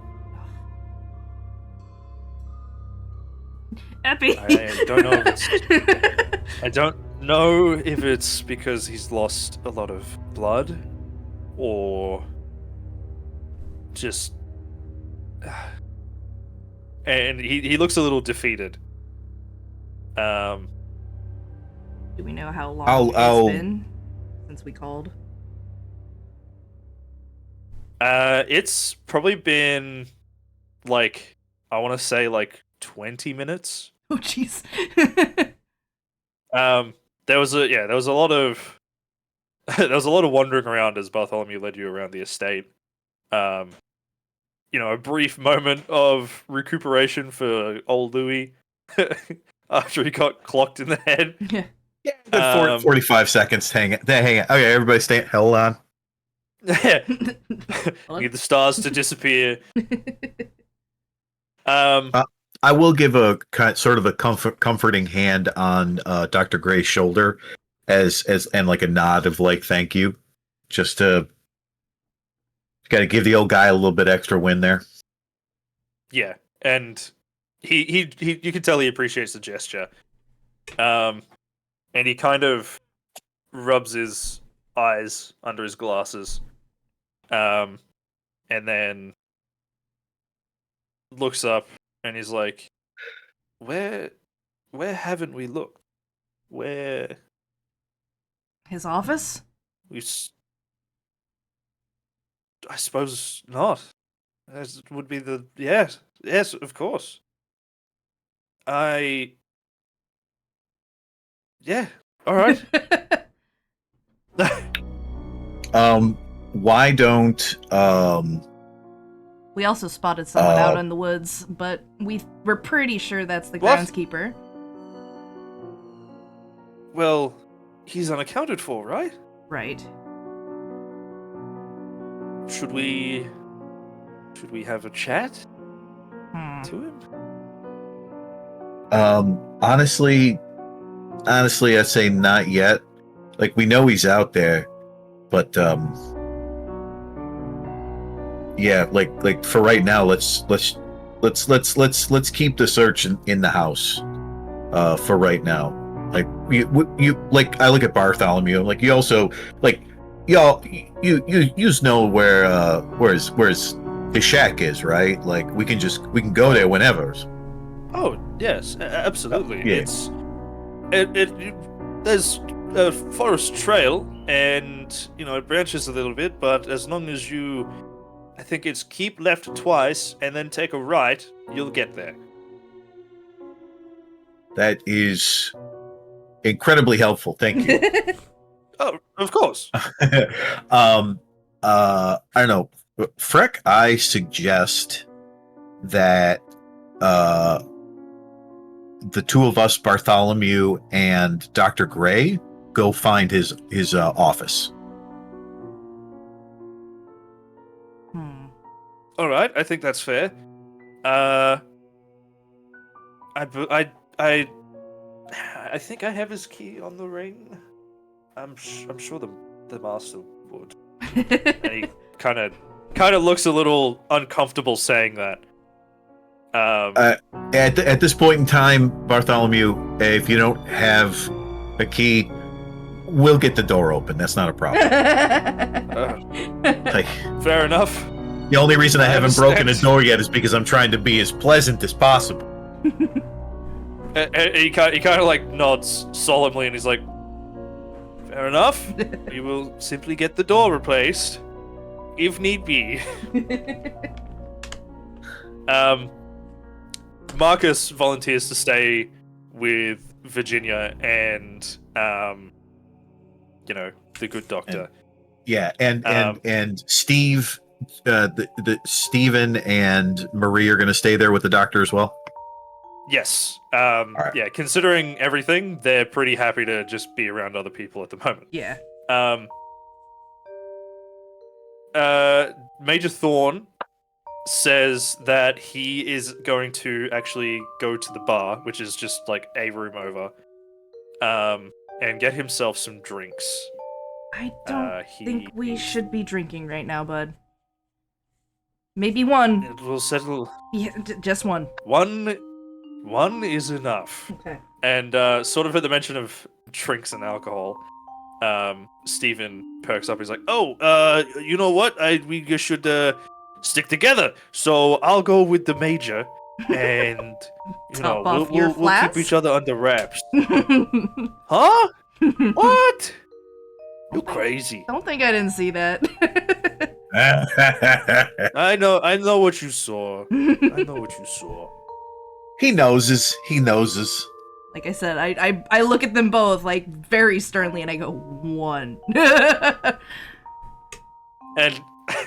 And Stephen like pulls out his flask, opens it up,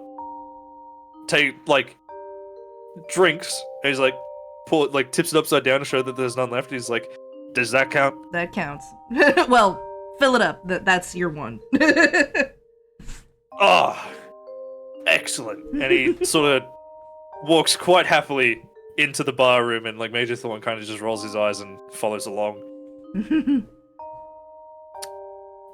Major Thorn still has the shotgun. Marcus still has his pistol. You guys, I don't have a firearm, but you do have some Weapon. personal defense on you. Yeah. So. Yeah. Knife and some brass knuckles. Fists!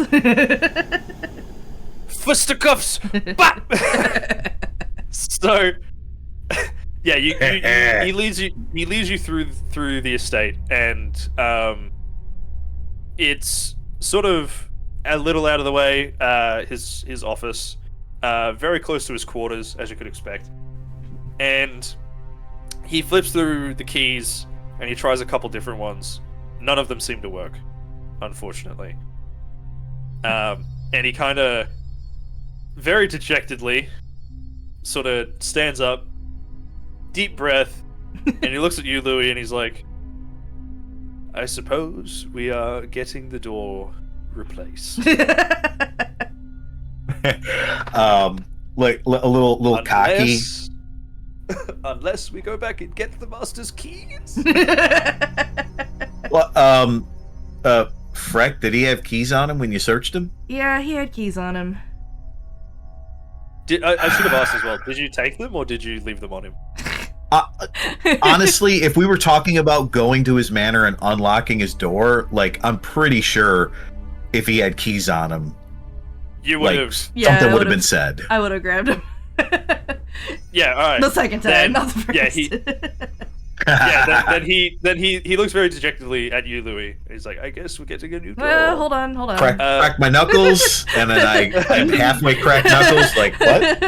I pull out the keys and I try What's going on? because I don't know Oh. which one's which because I'm sure there's like 3 or 4 on there. Oh yeah, there's Yeah. two. And I guess that's a good idea, too. And he kind of disappointed that you don't get to break anything. And he puts like a hand on his chest, like, "Oh, thank God." Yeah, I pull him up and, And I he, go, like, "Wait, looks which at it one?" and he's like, the third one. Okay, so I take that and I unlock the door. I hope. Yep. And yeah, you chuck it in, ka-chunk. Lock sort of releases. And I'm assuming you just enter as is. I peek my head in and scan the room real quick, but if I don't see anything, Yeah. anyone, I'm going in. So you peek your head in, and it is just like stacked with paraphernalia. There's, cabinets open. The desks are like covered in shit. Whether it be like samples, notes, maps. It's a one hell of a mess. There is no one else in the room. It is dead silent. There are the smoldering embers in a fireplace in here. And A clock. yeah, it's just chock full of like African paraphernalia and like bits and pieces. And Bartholomew will sort of lean over and he'll be like, "Yes, I understand it's a mess. Marie's offered to help clean it and organize it, but the good doctor, he says, no, I know where everything is. So we've left it. That's It's a fair. pain to look at." As long Yep, as he yep. can walk through, that's really all that matters, right? Yeah, yep. Autism definitely doesn't exist yet. And yeah, you enter the room and like it smells like paper. Books. Books. Yeah. very heavily of like paper and books, and there is like a little bit of like a smoky smell because of that, like the smoldering embers. Mhm. But sort of there's a lot in here. There's like, what looks like a main desk. There's one that has like a big map sort of open across it. There's one that's just like stacked full of like papers, and like they look like samples of like flora and fauna. They're the big three that catch your eye. There is also a door on one of the walls, not opposite the way you came in, sort of like probably on the left-hand side, I'll say.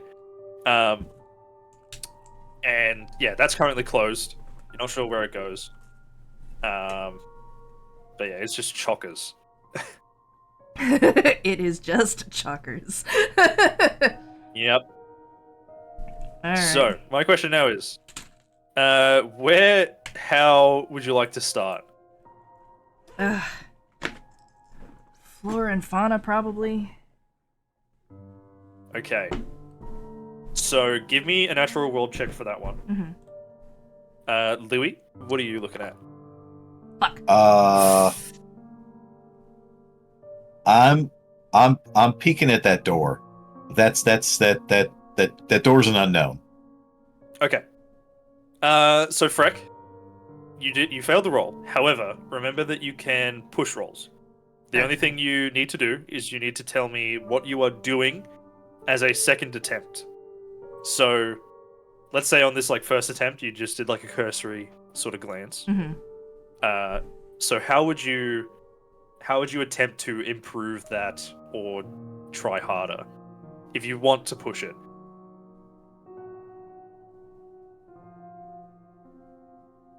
Just be advised, if you fail a push roll, the consequences are normally worse than they would be otherwise. Yeah.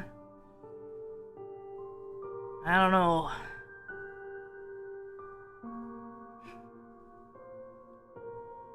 I mean, yeah. Ah. Maybe I'll just try, like, just keep moving, like, look at the map. Okay. So you won't have another crack at that? No, not right yet.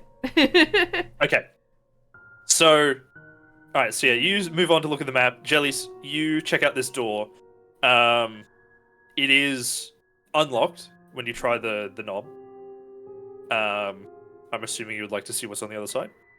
Before I open it, Yes. I'll put a hand on it. I notice it's unlocked, and then I look over to see if I can catch Bartholomew's eye, and kind of point at the door and give him like a quizzical look to see if he'll say something about it or what's on the other side. Is it a closet or?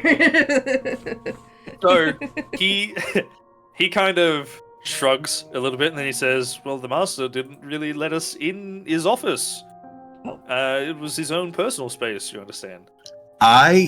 Louis gets a childlike grin across his face. Because of He's the gonna go. kinks. He's gonna go somewhere private. Ooh. Kinky You paintings. are always something private. and I will sort of immature, a little bit of immaturity. I'll like open the door and kind of like open the door and kind of step to the side slightly and kind of be like ta-da, so we all kind of like see what it is, hoping to have like a oh, hee moment. Okay, so it is like a walk-in closet, and it is like lined with like, you know, suits, shirts, clothing, for all occasions, and straight through to the other side. It opens up into Dr. Powell's bedroom. He's got a Jack and Jill closet. That's weird. At a glance, you don't see anything like, you know, too out of the ordinary about the closet. His bedroom is also quite messy. There are also sort of papers and stuff strewn about, especially like at least at a cursory glance. Would you like to investigate further, or will you stay in the room? No, I'm going to investigate further because like there's lights on. We can already see through to his bedroom. So Yep. I'm gonna kind of just like thumb through the clothes a little bit as I'm like walking through. You know, all the fancy clothes and shoes and all kinds of stuff like that, and you know, like, and kind of take like a quick peek, you know, as I'm passing through the closet, see anything looks interesting, because I'm not like hiding my actions from anybody. Oh yeah, of course. So, yeah, you walk through, and you're like having a look at all the clothes and stuff. There are some like nice like summer shirts and stuff. It really is just mostly what you would expect of like an academic to have. You know, like just suits, jackets, etc., etc. He doesn't seem to have anything super crazy out of the ordinary. There's a couple like sealed like boxes of different things, and they've got like labels on them, like, you know, oh, what are they called? Hutus? The Hutu tribe? Or is it the Houthis? Houthi. I can't remember. But around, you know, what was like stuff that revolves around like what was Rwanda, you know, bloody stuff from like Egypt even, but it's mostly just seems to be like stored papers and notes and things. Two boxes, one on top says top secret, the one below it says bottom secret. Yeah, exactly. Yeah. Top secret, do not open. Bottom secret, please open. What are you gonna So- do to me? Oh my god! That's what the dragon would say. Stop. Anyway. And yeah, you travel through. It like there's some, you know, other bits and bobs like you know, a walking cane, stuff like that. You never knew he'd need one. He's never used one around you, but maybe he's like hurt himself once and Really? had to walk around. Huh. I'll see the cane and I'll just kind of be like, huh, and I'll just like pick the cane up and just kind of like, huh, and I'll look back at everybody and I'll just kind of like give like a quizzical look, like, okay, like. I see. I see Louis with the cane, and I kind of tilt my head as well. Bartholomew kind of like looks at it, he's like, oh, I think that was when the master quite badly twisted his ankle on expedition. He had to come home and go on rest. He went and got a cane for it, rather than the awful crutches that they gave him. He seemed quite to like it. So I guess you kept it. Is it alright if I check the map now? Yes. So you have a look at the map, and it is a map of Africa, the continent. There's like a whole bunch of different borders drawn. Most of them are like, you know, English colony, German colony, you know, French colony, things like that. It's the 20s, so a lot of that has kind of like broken down post World War One, especially with like the German areas. But he's sort of circled some spots. The most recent one that seems to have like it's got like a big X through it, and like he's drawn an arrow pointing to it, and like he's written some stuff above it, and it just says fuck. I have it written down somewhere, sorry. The map just says if fuck. Shit. God. Oh god. Fuck. Fuck. Map, language. Damn. Fucking. Motherfucking. Goddamn.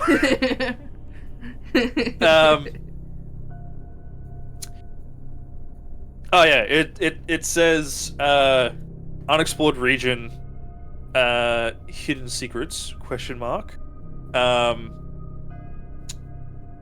Peaceful tribes should be okay to explore. Expedition booked for like the 8th of March.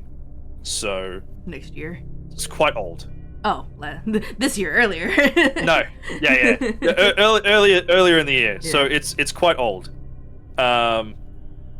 But it's again around the Ugandan area, and he seems more excited about that one than the rest of them because he hasn't marked any of the others up like that. So you said before Uganda. It's the Uganda area. Yeah. Yeah. I think Uganda's been around for a while. I just can't remember what it was called in the 20s. Well, yeah, most of the African countries have been around for a long time. It's just Very true. before we called it something. This is very true. I love colonialism.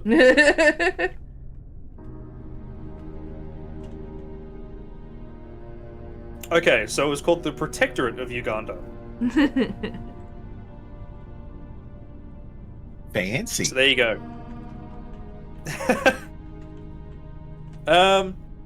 Cool. But yeah, he seems particularly excited about that. There's like a couple bits and pieces, like notes scattered around the table as well. That's the big thing, is the map. Okay.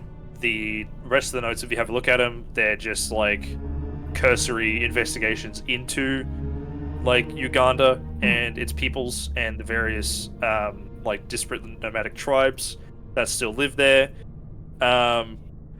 Again, most of them say that they've been like really quite peaceful and reciprocal of like, you know, the British diplomacy. You know, big quotation marks. Also known as tricking them and taking their land. Smile. But it just talks about how they seem quite wary of this one area that he's circled, and they don't like to go around it for fear of like curses. Would that demons be and whatnot. a lake area or a mountain area? It's probably more mountainous. Okay. I like to ask really weird questions to get the DM to think that I thought of something. But anyway. The game within a game. Alright, so... Thinking 10 steps ahead. Yeah. So, I didn't find anything in the zoology, I'm not finding a lot, but there is some interest, like a lot of interest in Uganda there. And there was like a stack of notes that you said. The third thing. Yeah, on his like what seems to be like his main writing desk, it is just like covered in like papers and like. It even looks like there's like a manuscript on it. Quite a hefty manuscript. I mean, I guess I'll look through those. Okay. Skim through those. Yeah, I won't make you roll for it. Okay. You have a look through, and they're more detailed notes on this area. He calls it what the locals call it. They call it the area of Ash, or the land of Ash, and they basically talk about how in their legends there was a tribe of peoples who lived there. They weren't as nomadic as a lot of the other groups. They typically lived on and around the sort of like more mountainous area. And they somehow became quite powerful in these legends. They sort of learned how to refine metals and things, figured out how to like sort of dig deeper into the earth, until eventually Thurston Powell, the doctor, sorry, he equates it to like one of those myths of like hubris. In the legend, the tribe, it basically experiences its downfall when they dig too far and the mountain gets angry, right? And it, according to legend, explodes in a violent fury, which wiped out every single one of them. And they say that some demon persists in the land, and any who survived the first sort of strike, they believe this demon cursed them all and like hunted them down until they all disappeared. It's quite dramatic, and it has like quite a lot of ties to other myths, but Dr. Powell seems really interested in this one, because he thinks that there's something really special there. No one else has investigated. He's the first to go. He thinks this could be like, a big break.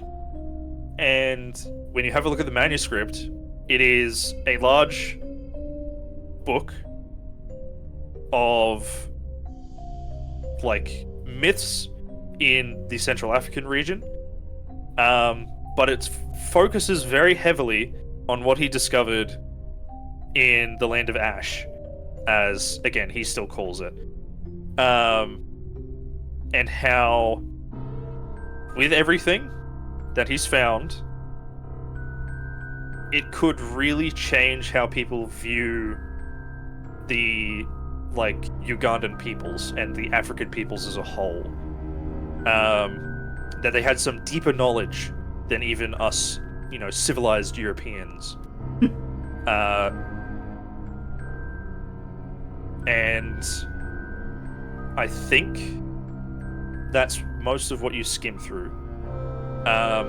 You do find a name for this supposed demon. They just call it, it translates roughly to brimstone.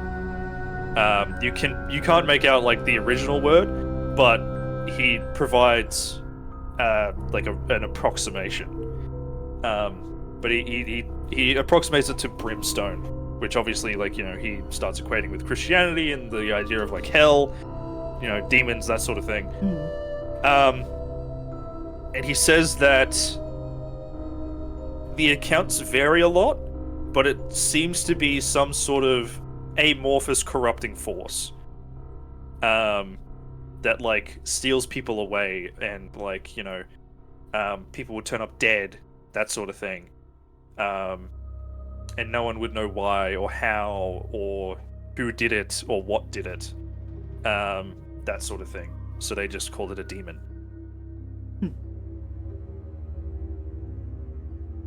But I think on your first sort of cursory glance, that's the most of what you would get. Jellies, are you doing anything else with the cane? I might ask as well. Yeah, I guess I'm just like since I've picked it up, I'm just kind of fiddling with it as I take a look through like the giving a cursory glance of the bedroom, seeing if I grab anything. It's helping to keep my hands busy. Yeah, for sure. Okay. Do you ever like how are you fiddling with it? Are you just like sort of like walking with it? Are you like twisting your hands? Are you like is it like smooth, or is it sort of like has some like work to it and like engraved? It seems pretty simple. The handle is like a pretty like odd shape. Still like fine for walking, but it's a bit more like sort of curved than typical sort of like walking sticks. At least around sort of the bottom end of the handle. And like, the stick itself, very nice. Not a whole lot of sort of crazy work going on. As you examine it though, and I think you're like fiddling with it, I think actually I shoot myself with the cane. Again, like how exactly are you fiddling with it? You know what? I've got a sort of like looking at it. I kind of like lean, put it on the ground and lean on it like you would normally hold it. And then sort of like it's very nice. Yeah, like lean on it, and then I kind of I just do the thing I would do, which is just like I'm looking at holding it in both hands, the whatever hand I'm holding it in, say like my left hand is like closer to the head of the cane, and I'm just kind of like spinning it in my hand and just kind of like filling with it a little bit like thumbs, so just kind of like running over it, just getting a good borderline sexual feel of the handle. Alright. Okay, so as hey, I'm just being honest. That's what I'm doing. I'm fiddling with a little bit, Hey, fair enough. Is it like a Snickers bar? Does it have a vein on it? So you're like running your hands along it, and again, it's like this really nice polished like oak wood, like dark oak wood.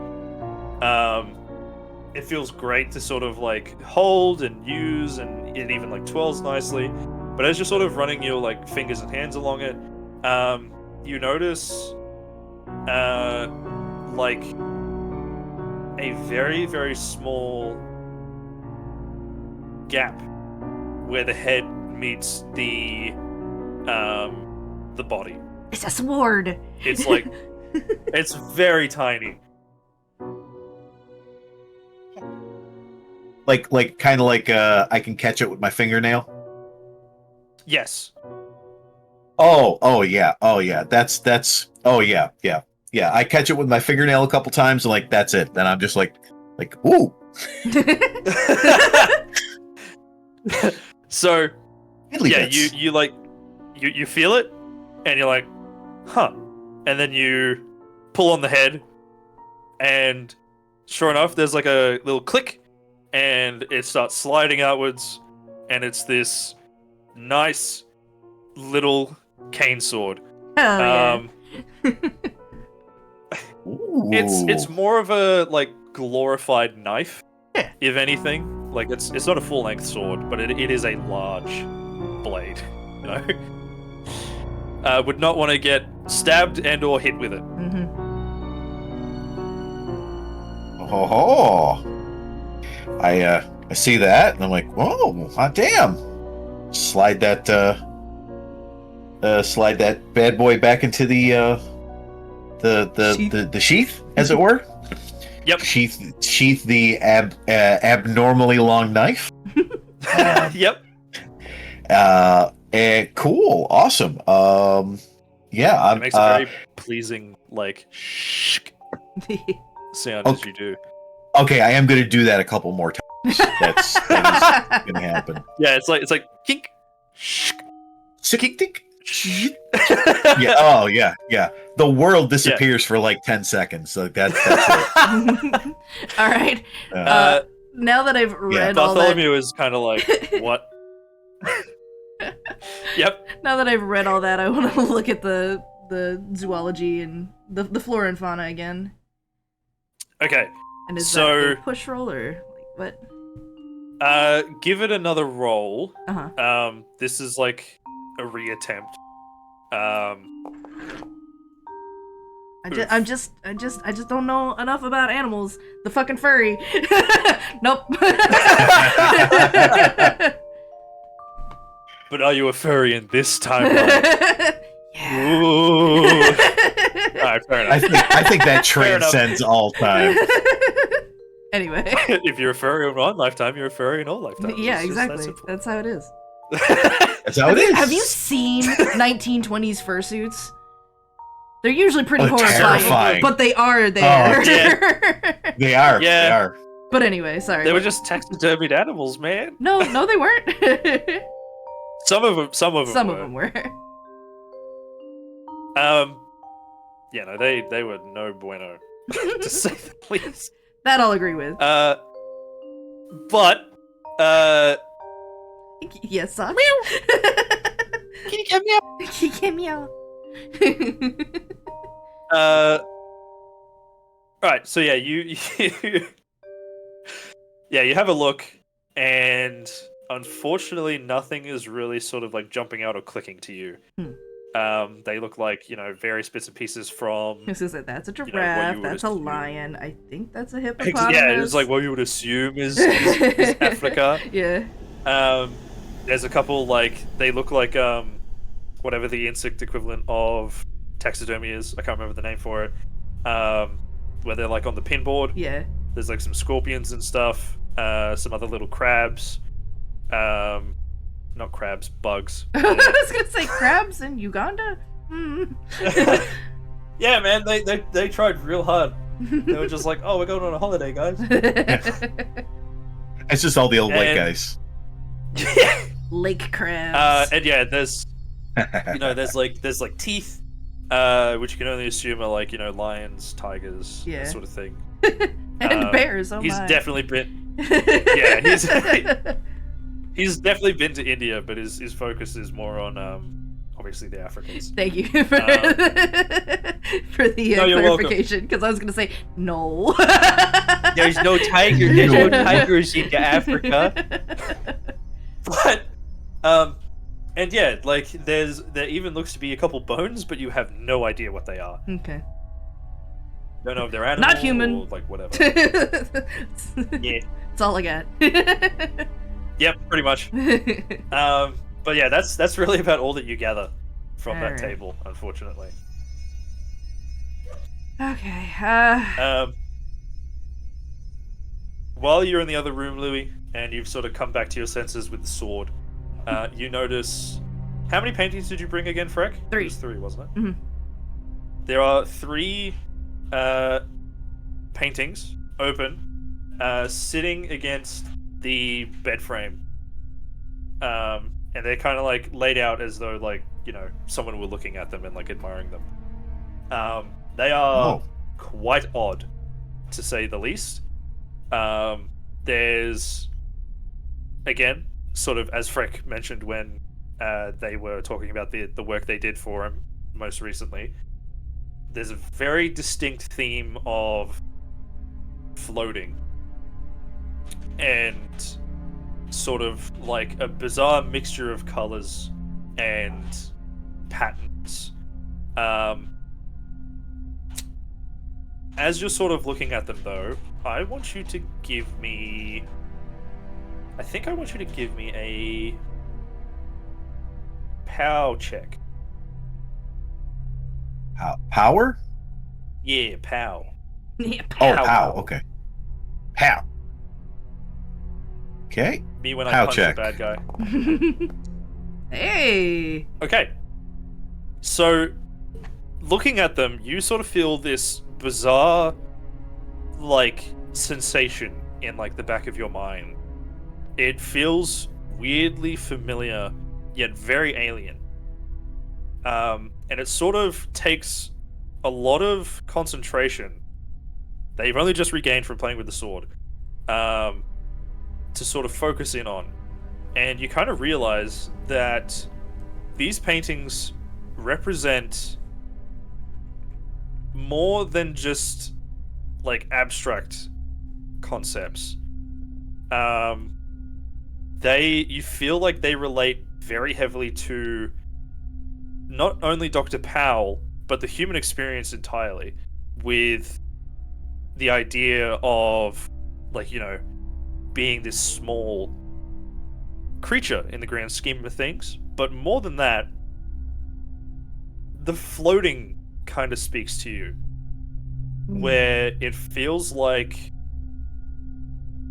it just feels very familiar, and you can't quite place your finger on why, but the art resonates with you in a way that you never expected. And there's that, again, that itching in like the back of your skull that this is something you know, or you've experienced, or is just something hidden deep within like the recesses of your own being. And you've never been one, like, I imagine you're not really sort of one for like the fine arts. Yeah. Unless you are. Yeah, nah, In which case, hell yeah. yeah. Nah, yeah, nah, Yeah, yeah, nah. Nah. So yeah, this is, I would imagine, well, it's a very unique experience in of itself, but it's a very unique sort of feeling to Louis, especially. Yeah. It's not an easy way. I can't put words to it right away. I couldn't describe it to another person to me. No, absolutely not. And then there's sort of this flash in your mind, and it feels like there is this grave danger to everyone in this building. But you can't quite place your finger on it. But you know that something about these paintings is telling you that.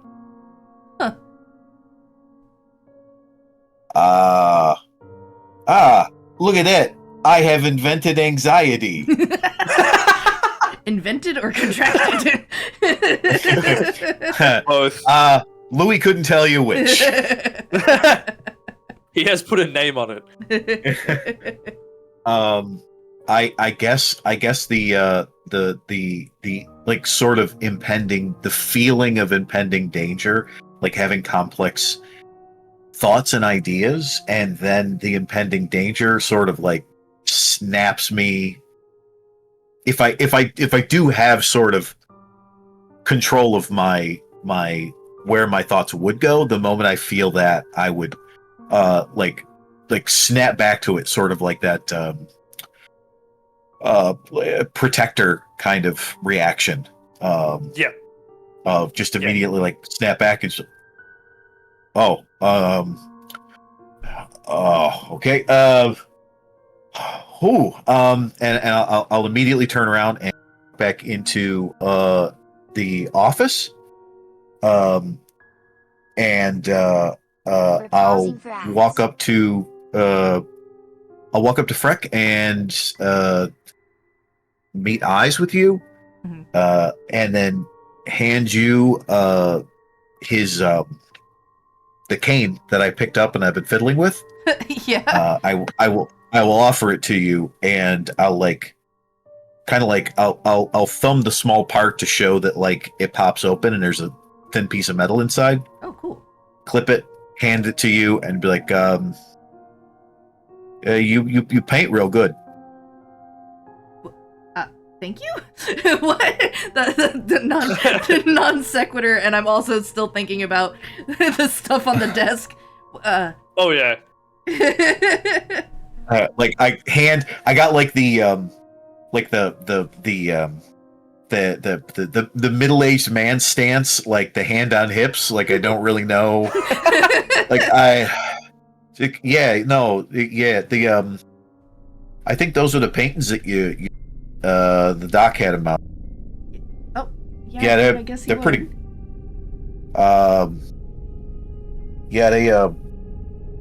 Cool, right? Yeah, and I'm like lost thinking about the feeling, not looking at you. Like, they're real good. You paint real good. That's impressive. I kind of like squint and like kind of purse my lips, like, are you okay? What's going on?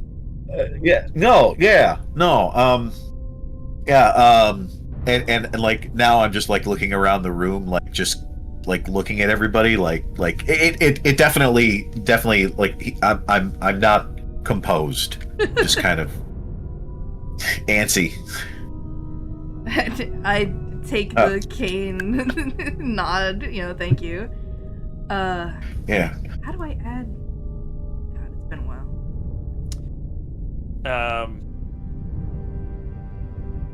I have to create an item.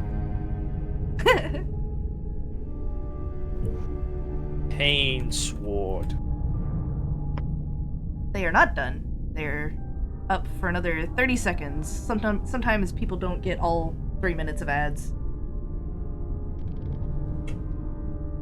Yeah, which is a bit odd, isn't it? Yeah. Bit odd. Bit strange, innit? Tone is special. Like, I think that, like, the US gets the full 3 minutes most of the time, but, like, it doesn't know what to do with, like, Canada or Sweden or anything.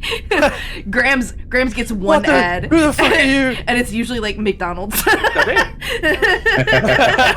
what he says. Sees a Canadian. Who the fuck are you? I can't advertise to you. What the hell? Here, have this. Poutine, am I right? Am I right? All right. I believe there's a sword skill, Skills. but it's just like hidden away. Yeah, they got bow, handgun, and rifle shotgun. Yeah. So to be what would probably be considered a medium sword. So it'd be under fighting sword.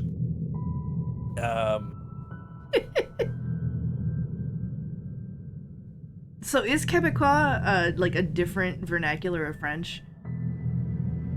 Like I know that like in proper like in human use, I know that it's different, but like in proper advertising use, would they use Quebecois instead of just French? Even in advertising. Okay. Interesting. Cool. Never really thought about it till now. Louis just gonna walk out of the room and walk into the hallway and just keep an eye on things. Like just whatever you're gonna go do, I'm on guard dog duty. All right. Do Dr. Gray and Bartholomew dare to go into the other room? Do they have a similar experience? Looking around, actually, Bartholomew is also looking at the paintings. And he's also sort of like taken by them. But it looks like he's a lot more checked out than you were, Louis. Oh. Oh, he is disassociated. Yeah, he's if you were to go up to him and like look in like his eyes and like face and stuff, he's just not there. I walk up beside him and I go, good, right? As an artist, I'm always going to look for ass pats. And he's like looking at him, and then you like sidle up next to him, say like, "Hey, it's good, right?" And he's like, Freck, my apologies. I was looking around the room, and I saw the paintings. They're very good." Is it safe to say that because I made them, I'm not affected, or? Well, if you take another look at him, there is a different feeling. Okay. There is a much different feeling than when you had finished them and looked upon them yourself. Mm-hmm. You're not sure why. You don't have to roll, since you made them. You were in contact with them the most. I'm sure it would have been like kind of spread out. Like, man, this makes me feel strange when I do this stuff, but whatever. Just keep it. Hey, it's alright. And because you're an artist, historically, in the Cthulhu mythos, artists are always affected differently. So you also get this pull. However, it's more of a calling to you. There's like this voice in the back of your mind that there is this like imminent danger to everyone in the building, much like what Louis had in like that quick flash in his own mind. To you, it is like a subtle whisper in the back of your mind. It's not a voice of your own. It's not a voice you recognize. It's not even like a voice, really. Mm-hmm. Like that's the only way that you can sort of like mentally like piece together like the sensation you're getting is that it's like something is speaking to you. Something speaking, and there's also like the very faint echo of a klaxon. just very faint. But the little train whistle, doo doo. Like, I wonder what that means. And yeah, you sort of like look on it, and you realize that these are not the exact paintings that you painted. The art is very slightly altered and different, and there is something off about them. Oh no! Now, I will ask you for a power check. Mm-hmm. But this is going to be different to sort of what Jelly's check was. God damn it. Okay. I get shitty low rolls every time I'm playing D&D, and now I'm getting shitty high rolls. What the fuck? Anyway, continue. So, yeah, there's this pull, and you're trying to like, and you know that there is something off about the painting. There is something different. There is something new to it, and you're desperately trying to like grasp at whatever that is. And anytime you think, like, anytime you try and focus in on it, it's like you're grabbing, like, silk, and it is just slipping through your hands. And sort of in your own mind, it feels like you're skating on ice, trying to, like, gather your own thoughts this way. It's, like, needless to say, very difficult. And there's still that sort of like that whispering in the back of your mind. Something is wrong. There's like something has happened, and you think it might be the doctor's fault. Fuck.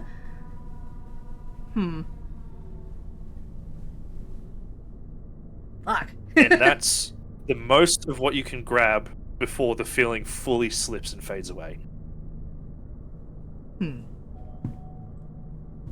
And I know we technically still have 15 minutes, but I think that's a good spot to stop. Okay. Excellent. I think that leads to a lot of questions. Yeah. I don't know, you both probably have a lot right now. Yeah.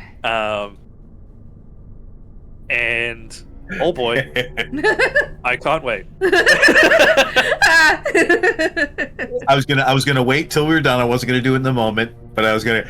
Here's Vigo. You are like the buzzing of the flies. So, yeah, we'll leave it there. Just to sort of catch up on where everybody is. It is you two and Bartholomew currently in Dr. Powell's office and bedroom. And we wanted to bring Dr. Gray as well. Oh, did you want to bring Dr. Gray? Sorry, Dr.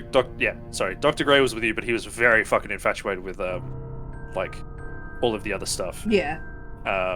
Just completely fascinated. Like when we come back, I'm gonna talk about the fucking manuscripts and whatnot, but not right now. Yeah. But just like catch up on what he's doing as well. He's also checked out, but because he's so invested in like all of this like research and stuff that Dr. Powell has. Right. Exactly. And yeah, so you four are there, meaning that between you. I know, Freck, you took one of the lanterns. I think you also took the electric flashlight. Yes. If I'm not mistaken. I think Bartholomew would have another lantern, considering that you guys are exploring. And then I think, like, all the candles and stuff would have been left with the rest of the party. Mm-hmm. And they'd have a couple lanterns amongst themselves as well. So, Thorn and Stephen Gabbs, the cook, are in the bar.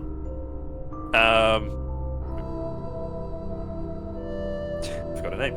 Virginia, Marcus, and the doctor, and Marie are still in the living room. Well, they were in the living room when you left them. And that's where everybody is. Everyone's feeling very tense, to say the least. Thank you guys. Yay!